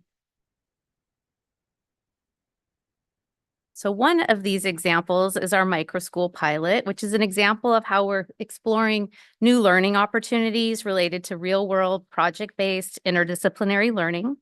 So we launched this pilot last year in March with 15 students at Issaquah High School. And after receiving a $100,000 grant this summer, we were able to hire a teacher to help us continue to build and sustain learning opportunities like the microschool, along with engaging in professional development for this type of work. We also can provide supplies and materials and more for our students involved in that program.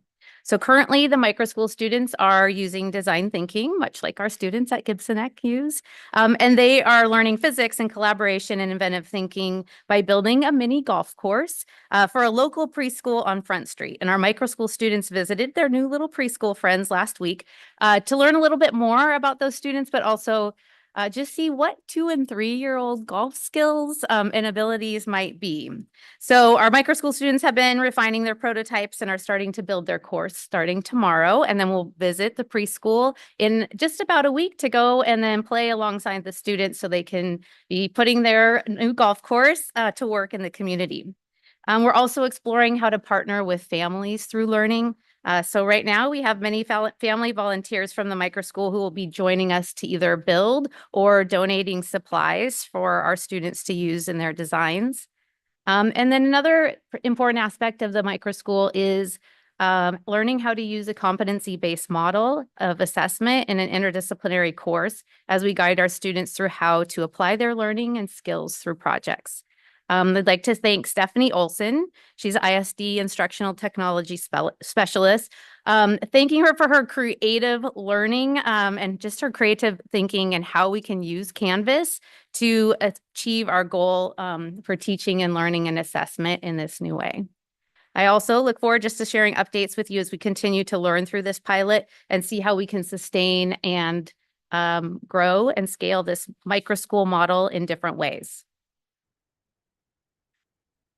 Right. Our next pilot is our advisory and social emotional learning pilot, which is allowing us to further explore experiences for our students in environments where adult and student relationships matter, and they are important to continue to build that student agency and voice.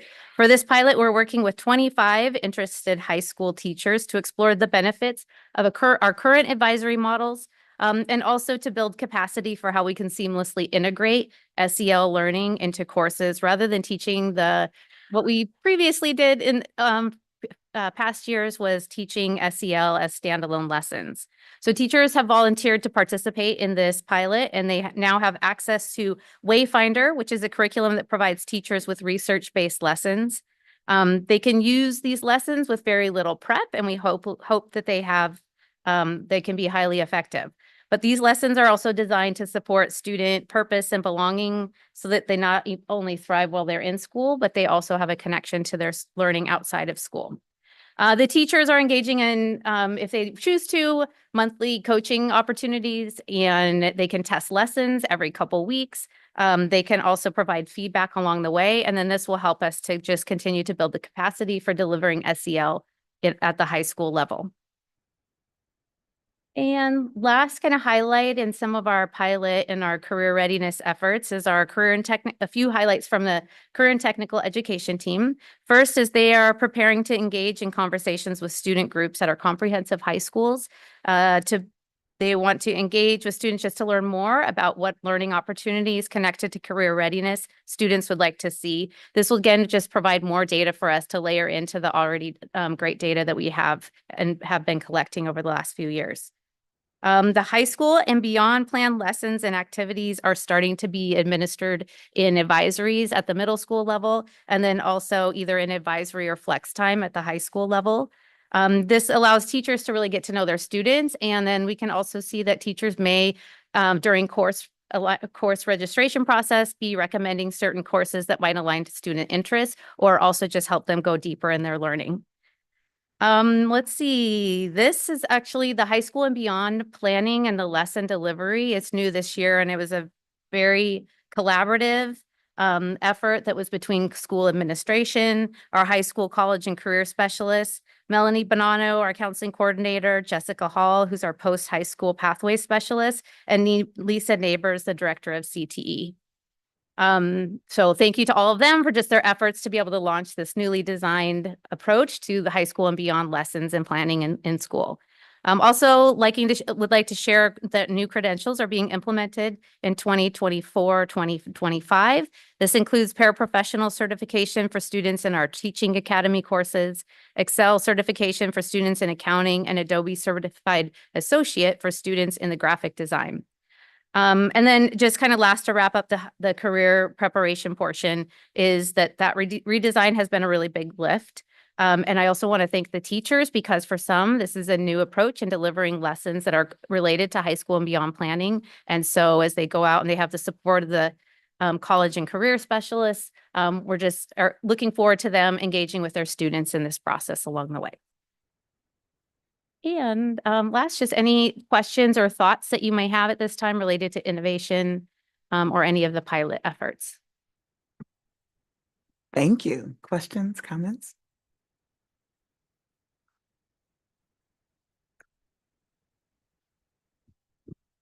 Julia, thank you for the presentation here. On slide 7, where you were on just now, I want to highlight, I know this is a common question that I've been receiving when out talking to the community about the bond, but career preparation and specifically this shifting career preparation and credentials, that has come up a lot. I've heard that from parents saying, gosh, what opportunities are there?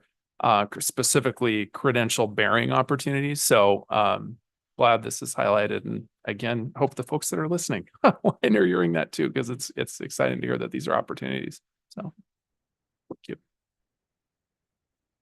Other thoughts, comments? Naomi. Going to the high school beyond planning in middle schools, the pilots, is it just gonna be like the teacher giving a lesson in those middle schools? Or just like what do those So pilots look like? right now we use Zello starting in middle school and then going through high school. And then also we know that into next year, we'll have, as the state is now rolling out a new platform. So we'll be making a move away from Zello into the new platform.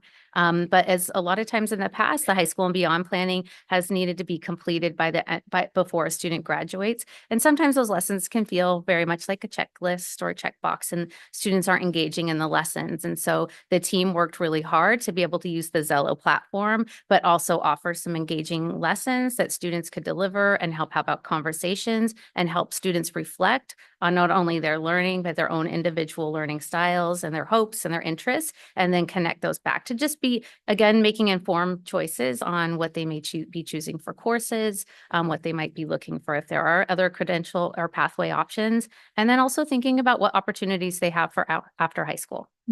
And is there potential for guest high school speakers to go into those middle school lessons to share their experiences? Love it.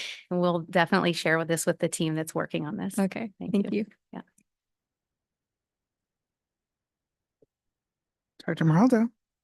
And with the SEL integration or that pilot, so is that SEL lessons that we're creating as a system? Because I think we've had found before it was really hard to like go out and get lessons. So how is that actually working? Yeah. So in August, all of the high school teachers engaged in professional development around social emotional learning. And what we hope that all teachers are implementing the standards 1, 2, and then also 3 and 5. 3 and 6, I think this year. So they have those that they're integrating into their courses. So could be goal setting activities, could be reflection activities, could be discussions amongst class, collaborative discussions, social awareness that they could be doing. So this pilot allows teachers access to Wayfinder curriculum and activities and lessons that have already been developed to be able to help them more seamlessly integrate those into their course. So they aren't having to spend a lot of time planning lessons, and so that they can pick and choose what they might want to work on in their classes. So while all high school teachers are implementing social emotional learning lessons into their curriculum, we don't always say this is a social emotional lesson, but they are tied to the standards. But this is just another layer because it is hard to develop those. We want to make sure that they're hitting the right standards and they're connecting with students. So Wayfinder will allow us access to curriculum to test that and see that if it might work. And they can be lessons for anywhere from just a couple minutes up to much longer lessons, maybe 30 to 50 minutes as well. And the pilot teachers can kind of choose what will work for them and what they see the needs in their class might be.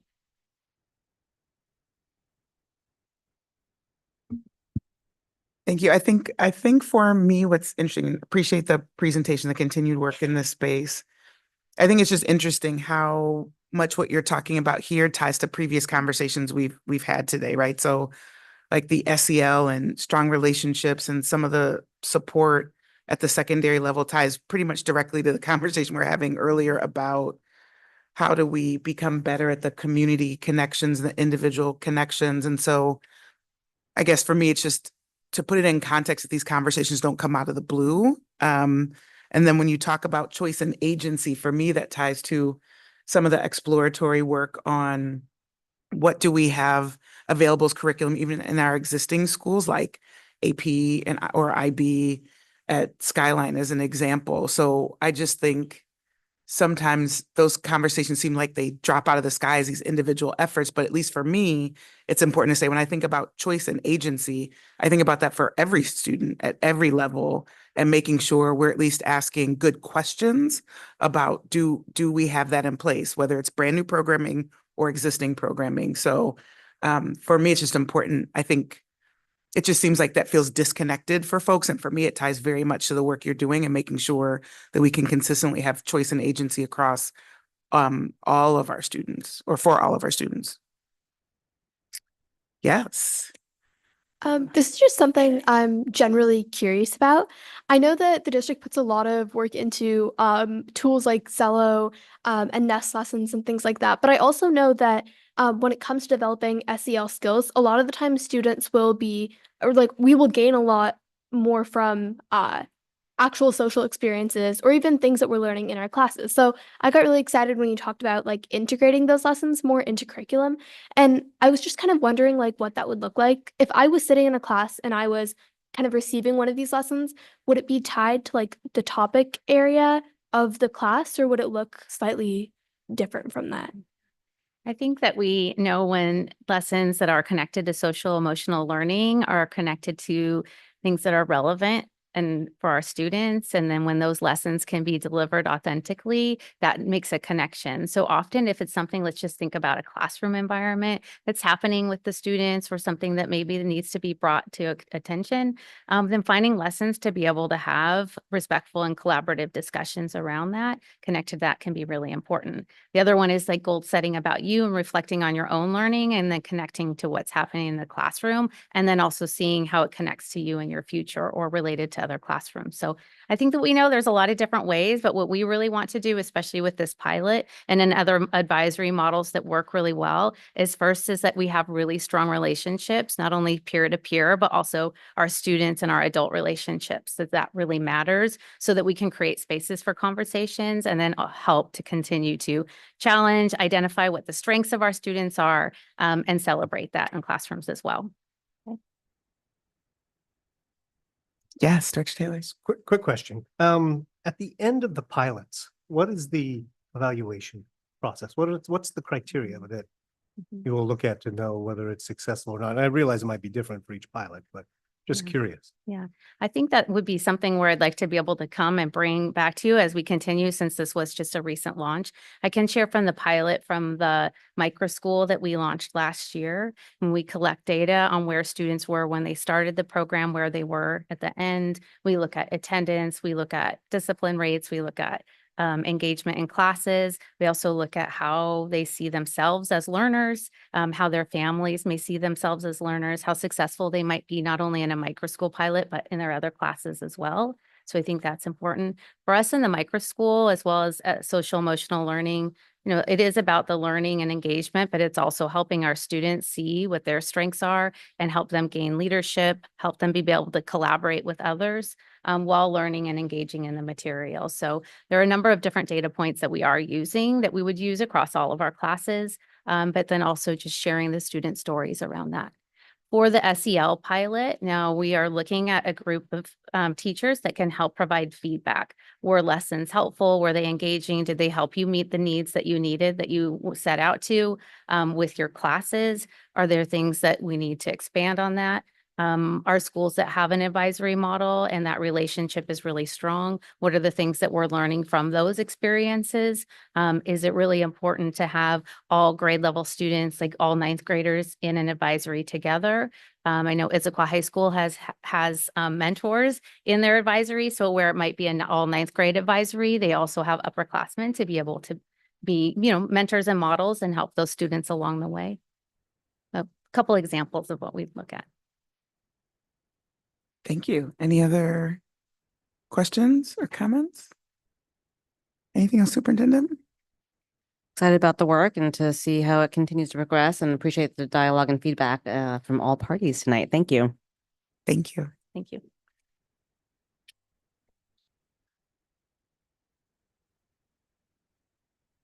And next we have our monitoring report. Do I have a motion?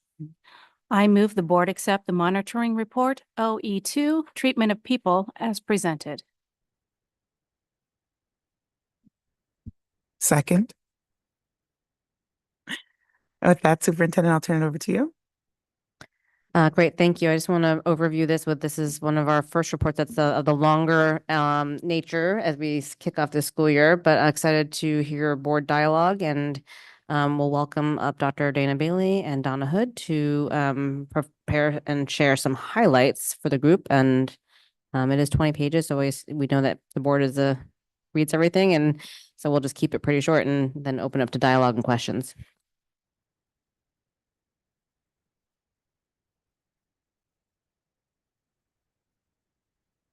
Sir. Oh, thanks. Donna Hood, Dana Bailey, with the microphone on at very late at night. The board values in treatment of people, this monitoring report speaks to how we treat and communicate with each other as the collective community of Issaquah learners. There are systems in place to guide and support the social and emotional development of students through the SEL curriculum and our collective commitments to student and staff well-being. One tool that helps us understand if the intended impact and our efforts are having the desired impact on students are the student surveys. The strategy team worked to build more questions that ask students directly how physically and emotionally safe they feel at school, and these questions were in the student surveys across all the grades. Building leaders can review student statements about where they feel least and most safe at school and use this information as a tier 1 or whole school feedback. Although belonging and fitting in are two different things, asking directly if students find a sense of belonging while attending our schools allows tier 1 teams to respond as necessary. There, in the ongoing work in this important area, there's interest at the district leadership to strengthen our student surveys by using professional products and teams that will help us ask questions that are both valid and reliable, conduct the analysis using statistical procedures, and present the feedback in ways that can be accessed by all. It's a consistent consideration, we heard a little bit about it earlier today, about whether or not the district standard or district typical communications reach all families, such as information about where families would go to learn more about the dual language or the science tech program, working together and with the community to build communication plans that reach all families is our goal. Expectations about behavior are communicated to families formally through the student handbooks, and you might see these communicated visually if you're in the schools, such as Cedars Trails, We Are Wolf Pack signs that communicate how students are to behave in different parts of the building. When you're out in the buildings, we encourage you to take note of these signs and notice when they're in multiple languages and when they also have pictures to help communicate what is the expected behavior. This report shows the high points of how we treat and communicate with each other in large and small ways on a daily basis. And that is our shared goal, to do that well. We're here to answer your questions. Thank you. Open it up for questions and comments to the board. Or you know what? Why don't I do public input? Or actually, I need to clean up something a second ago because I seconded that motion, which I don't think I can call the vote and second it. Correct? Oh, if I technically can, then we'll leave it. Okay. Just want to make sure I don't invalidate the vote inadvertently. So why don't we check in the room for any public comment? Any public comment on the Zoom? Thank you very much. Now I'll open up for board discussion. Director Quinn? I could start. I guess I'd want to highlight under section 2.1 on page 12, and specifically on the senior exit survey, and want to highlight the first question there. In general, I felt that at least one staff member took a genuine interest in me and personally helped me to be successful through my high school years. I really have to say that I was pleased to see that that percentage is as high as it is. I know response levels were down a bit with Issaquah High looking at this, but overall the percentages were we're above 80% for the most part. So, and I think as a board, we talk a lot about this, the idea of connection, and specifically students having connection through school because of a connection that they have with a staff member. So glad to see that that was the case there.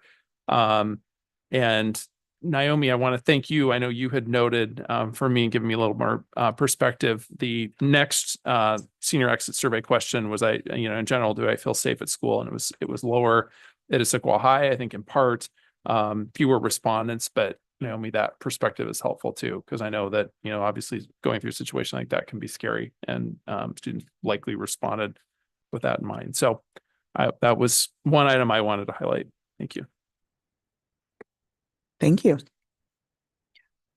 Any other comments or questions? Director Maraldo? I think I'm looking in section, now I have to scroll because it's several pages long. But I think it's just section, the first one, but I think on page, starts on page, I think 5. But the question really is through the grades of, there's so many of those soft skills, and some of them are pretty low, especially when it talks about sharing opinions in class or feeling connected. That concerns me. And I think, that's why we do these monitoring reports. Is I love seeing the good work of the district. And then I have questions around what can we do in situations where we start to see numbers that, sit at the 60%. So if a third of our students don't feel free to express their opinion, or that they don't feel they can be themselves and be respected for that, kind of what are some of those goals around that? And how does it connect to the strategic plan?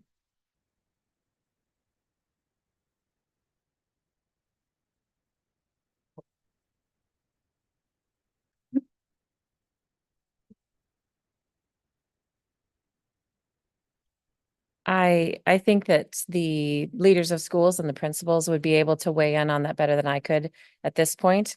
But I do think that's why we present data. So we ask the students how they feel they're experiencing our schools, and they speak their truth.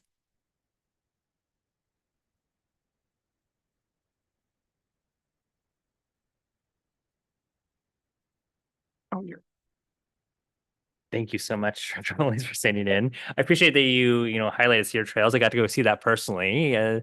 All the stuff, the great things that are signage at Cedar Trails. So, other board comments or thoughts? Student representative comments or thoughts? Yeah, how about?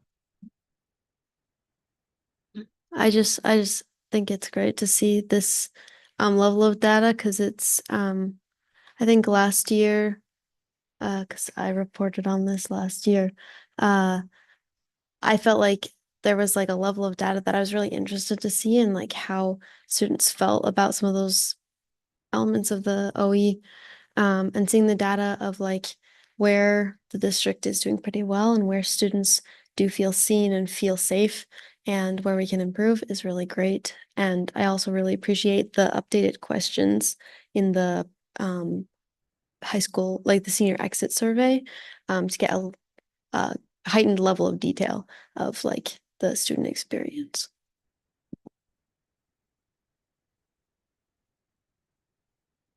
Thank you. I would say for page 17, as we talk about what we want for our community and to really move to a more culturally responsive approach, I hope that this is part of that work, because I think that this was written at a time when we were a white majority district, and sort of the rules were all clearly understood and how you did it. And I think that where we are today in 2024, I think different cultures and different approaches mean that how people raise and elevate their voice and their concerns, I don't think are being uniformly reached. I believe that if the voice is heard, if they actually do get it to our district level, that every complaint you handle, you do that with fidelity and consistency. I have no question that that happens. What I do worry about is what's the unevenness with people knowing or feeling comfortable with the process. And I think that is part of it, is to make sure that we all across the district and community know, hey, how do we share our thoughts and concerns and make sure that if we feel like our student isn't being seen or heard, or there's things that are happening to them, that we can do that in a way that it impacts and improves their learning environment. I think what trips us up on this one, because it comes up not just in this operational expectation or executive limitation, is how the word complaints.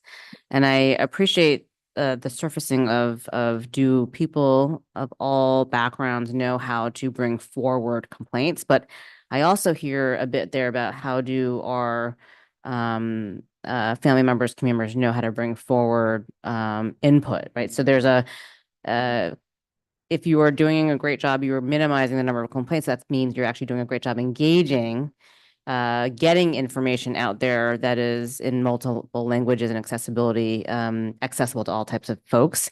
And so I think there's an aspect of how are we doing with our customer service, in terms of our seamlessness of communication and how that's being supported across multiple platforms. Because if we're doing a job handling, sort of very informal questions, then we won't actually see it get to the level of complaint. But also, if we're engaging on meaty topics, we're able to then get that input from multiple parties.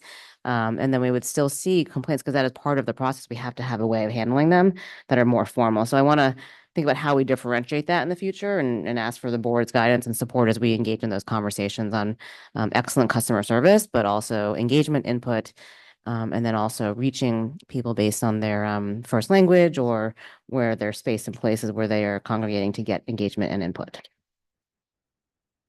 Bitcoin. My microphone on.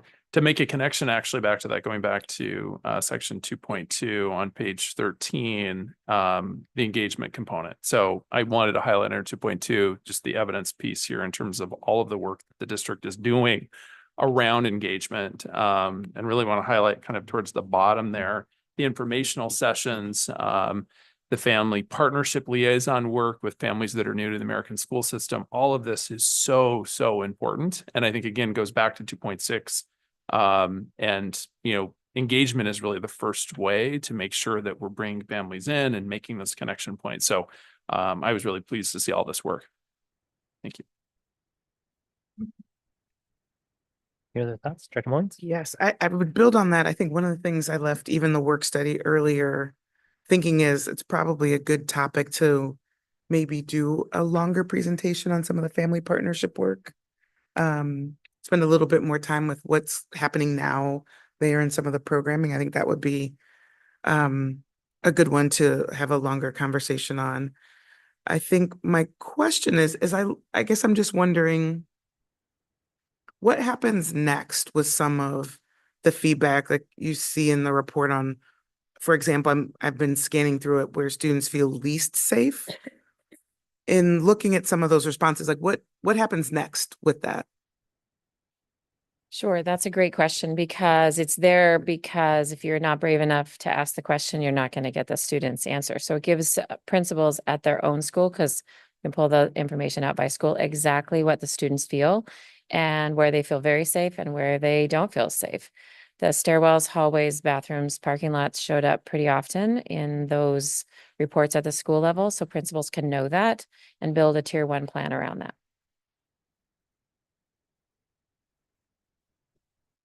And that's notwithstanding the power being on, small detail like Skyline on Monday. I can't imagine trying to navigate those hallways in the Helps a lot. dark. Any other reflections, questions? Well, there's a motion on the table. All those in favor of approval of operational expectations 2, treatment of people, say aye. Aye. Aye. Any opposed? No. Thank you to you and your team for all the work that you did to put this together, but really for all the work that across the district that this really means, and to really highlight all of the intentionality that is happening in order to have our buildings to be welcoming. So we appreciate it. Next item on our agenda is board policy update, second read, OE 10, structure of schools.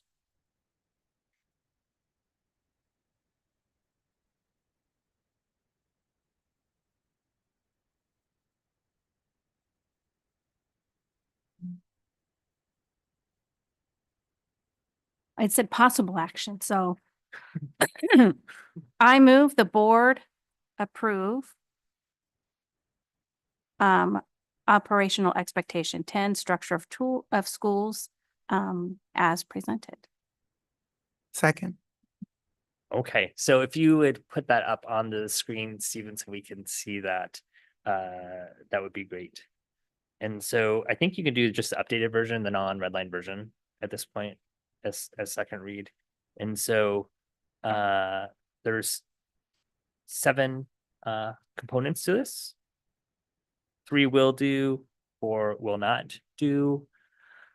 And wanted to offer up for any sort of reflections at this point. And then also ask for public input in the room or on Zoom.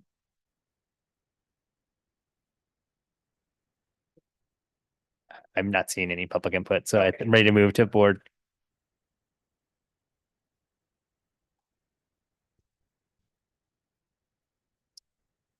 So for this one, I probably need to do it from the red line, just so I remember.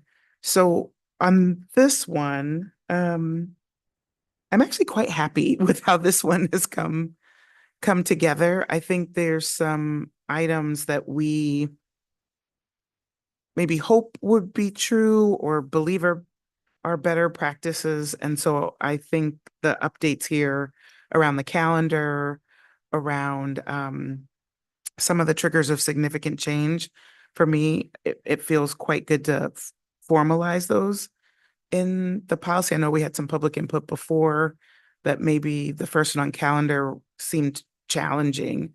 For me, my hope is that this underscores our expectation that it's a community expectation, frankly, that we have predictable calendars. We can have that out into the future. I don't know if 5 years ago I would have ever had such feelings about calendars as I have now, but I have deep, deep feelings. And I know that since we've had a longer run of calendars, things have just been so much better for feedback, for community, for people looking to sort of self-advocate and plan for their families. And so I just had to underscore that I think being clear that we have an expectation of what's already something that is in consideration in the system, I think can only help support the process. Thank you. Other reflections?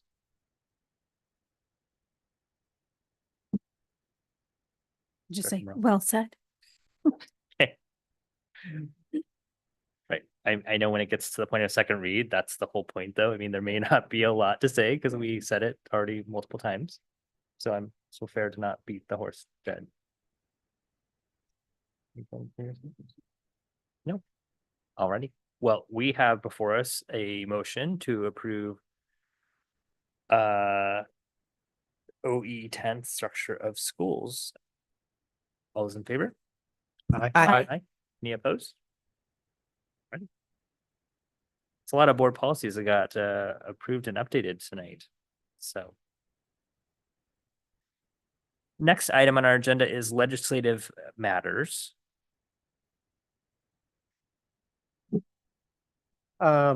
Just a couple things. We will be having a conversation tomorrow with Representative Callan, which is great. Director Coyne and myself. We're going to meet with her and just have a conversation leading into the session and get her viewpoint on, some of the things that we want to bring up with her on our positions. Also did want to note that WASDA is soliciting feedback from all the school districts right now, school boards, as to their top legislative priorities. And based on the conversation we've had, I think I know what ours are and have submitted that. And we'll see that. I think that'll be very interesting to see from WASDA where that final list lands with the state organization. So we'll see. I pretty much think it's going to be, as we heard about OSPI earlier, every school board legislative rep that I've talked to has the same top 3 priorities, which is the same we heard from earlier, which is special services funding, transportation funding, and MSOC funding. So I will be shocked if that's not the top 3, but we'll see. Thank you for that. Director Moraldo, anything else? No. I represent the board on East Side Human Services Forum, and they did their legislative advocacy platform review and letter that they're going to send to all the East Side legislators today. And so when that goes from draft form to final form, I will send that on to the board to see. So Lake Washington and Bellevue are also represented on that. And special services funding, not surprising, is on that list, as well as other things like housing affordability, behavioral health, etc. I actually did have something. I serve on the OSPI advisory board for highly capable programs. And there has been a very large change to the WAC that has been tasked to the committee. We've met multiple times. And so some really impactful changes will be coming through. So I just wanted to highlight, I mean, I couldn't even give you a summary because there's so many. So they basically went top to bottom through all the WACs with regards to the highly capable program. Of note, I think really things that we've done for a very long time, which is universal screening during the school day, really trying to look at what are the local norms when it comes to what is considered highly capable, so that you're just not always saying, here's the chart, but really, and looking at how can we be more equitable in the students that are actually showing up and being identified as highly capable. So all of that is in there. It's been a ton of work and it's been exciting to be a part of that. Thank you. Anything from your perspective?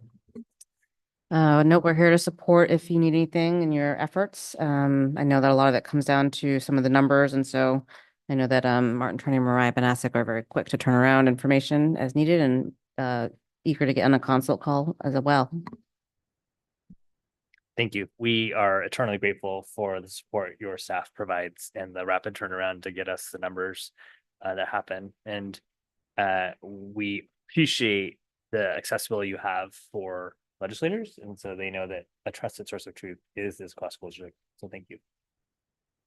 Next item is announcements and correspondence. Is there any else to add to the 4 pages that already currently exist there today? I received one, I think it was today, but it might have been CC'd to the whole board, so I don't know if it got on there. It was related to late buses. I know we all got it, I think, but I don't know if it was showed up there because it was later this afternoon.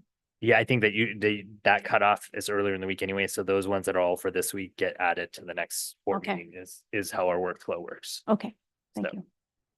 we have to draw the line at some point for our agenda. Yeah. Okay. Anything else?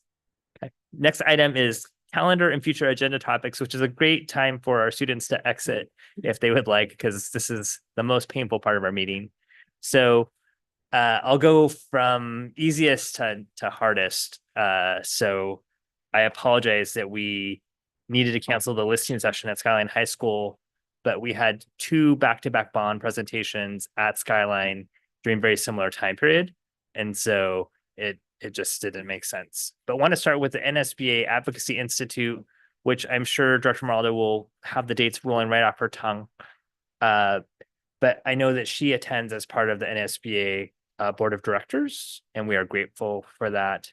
I have historically gone, but AJ now as a legislative representative wanted to solicit interest for, and I think generally we do this through EdNod assent, but it would be important to note that if we have 3 board members there for various different reasons, that it would be then have to be advertised as such. So wanted to reach out to the board on what is the interest individually, and then collectively, do we assent to sending people?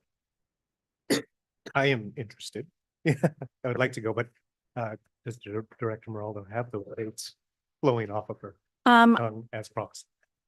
No, and I am waiting for the internet, which is not going fast. It is probably January 20, I think it's the 25th. I think Saturday is when things are going to begin.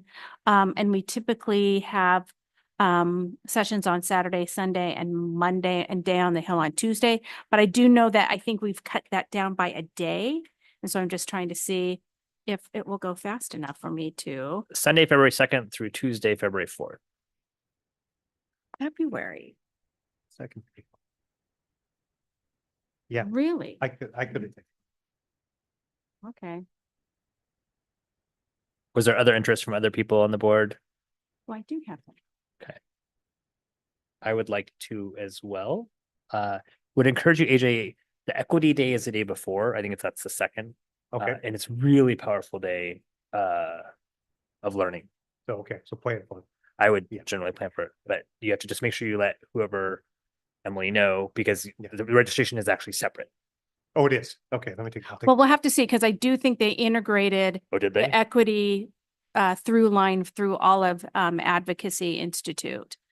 So that's why I'm trying to look at when- Misspoke then. Historically, they were two Historically, separate they have been concurrent separate. conferences. I'll research. So there is a leadership instead. So we used to do a summer leadership program, and instead that is going to be on Saturday. So the equity basically is going to be woven throughout all of the work. Okay. Okay. So is there board assent for sending two of us this year instead of just one? Besides Marnie. Marnie's paid for by me. I'm free. She's included, let's be clear. Okay. Then the next item is, like I said, going from easy to hard. So board listening session at Skyline High School. Ideally, I would like it to be before the next board meeting on the 24th of October. That would be ideal state.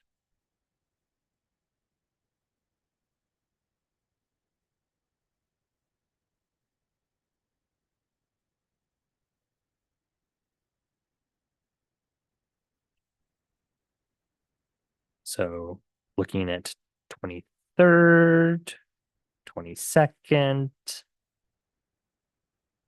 23rd works well for me. The 22nd is an ISF board meeting. I guess we need to vote. Oh yeah. 23rd work.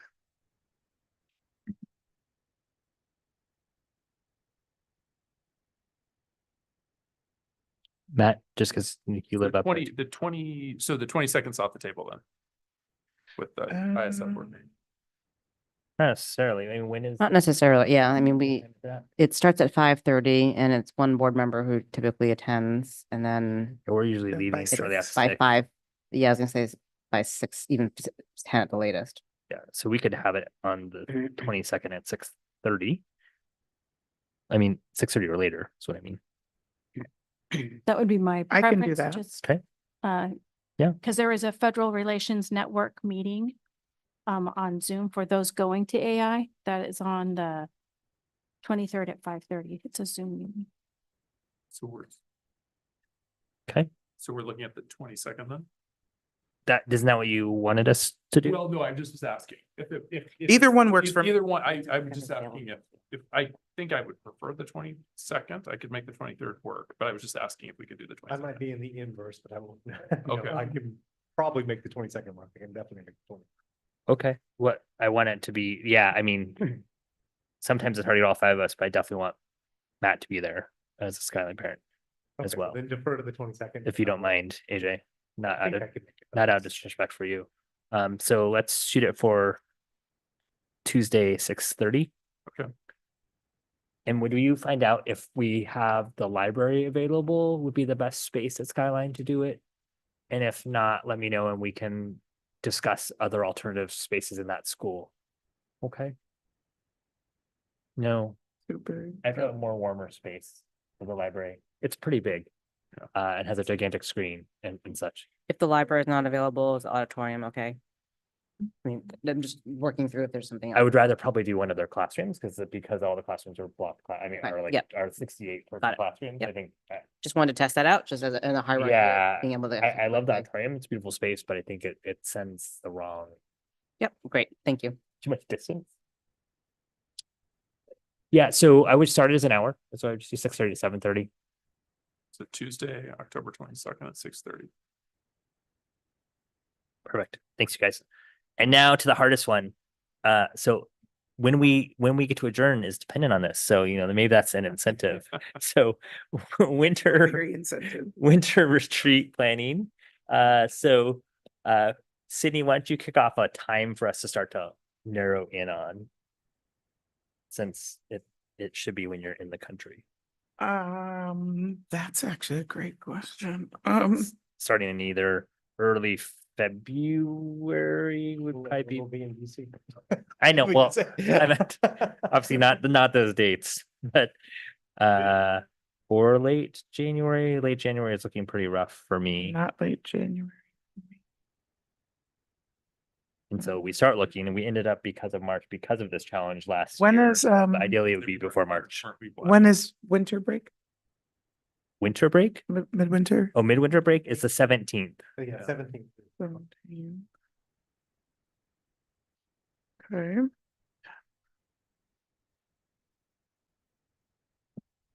So After a week before. right. I Yeah, know we look, just said I'm we trying to didn't look want at to the do week the, I know we said we didn't want to do March, but Yeah, can we see if February is an option first before we have to go into March? I can likely do the week of the 10th in February or the week of the 24th. I can do both of those weeks as well. are we talking about a 2-day retreat then? Ideally, yeah. Okay. Sometimes we had do a day and a half, depending on what we absolutely have to force. But ideally, I mean, there's been some years when we've done one day and then Come a back. couple months later another day. But I think it's most effective when we have 2 days back to back. My personal preference, it would be difficult for me because with winter break to take off the 2 days before the break or 2 days after that week. But that's just me. I could try to make it work. My preference would be not. It's just harder to get away from work. You mean If I'm- the Thursday, Friday, or the Monday? Well, not Or really either just week. either of the 2 weeks. Because if I'm off for winter break with my family, then to try to take 2 more. 2 more days off that are essentially either the week before or the week after are harder. I know that moves us into March. What about February 5th, 6th, or 7th? That would be better for me, but I think someone said because I think you're all in DC, aren't If you? we could do Okay. the 6th or 7th. Yeah. Well, actually, I need to check one other thing. No, that's actually the worst for me. Okay, well, That week. I am definitely traveling that week. what about February 27th, 28th? Well, that kind of goes back to my challenge again. Because that would be the week after the winter break. Yeah, because I won't, yeah. Okay, so now we're looking March.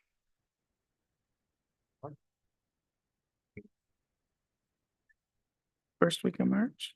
My preference would be that first week of March. We do that. I know we didn't want to do March, but that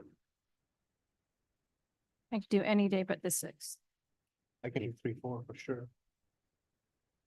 I definitely can't do 3, 7. 4, I can make work. I can make that work too. Oh, heard it. Wait, are we, I heard it. did we find something? Sure. 3, 4? No, it's fine. Yeah.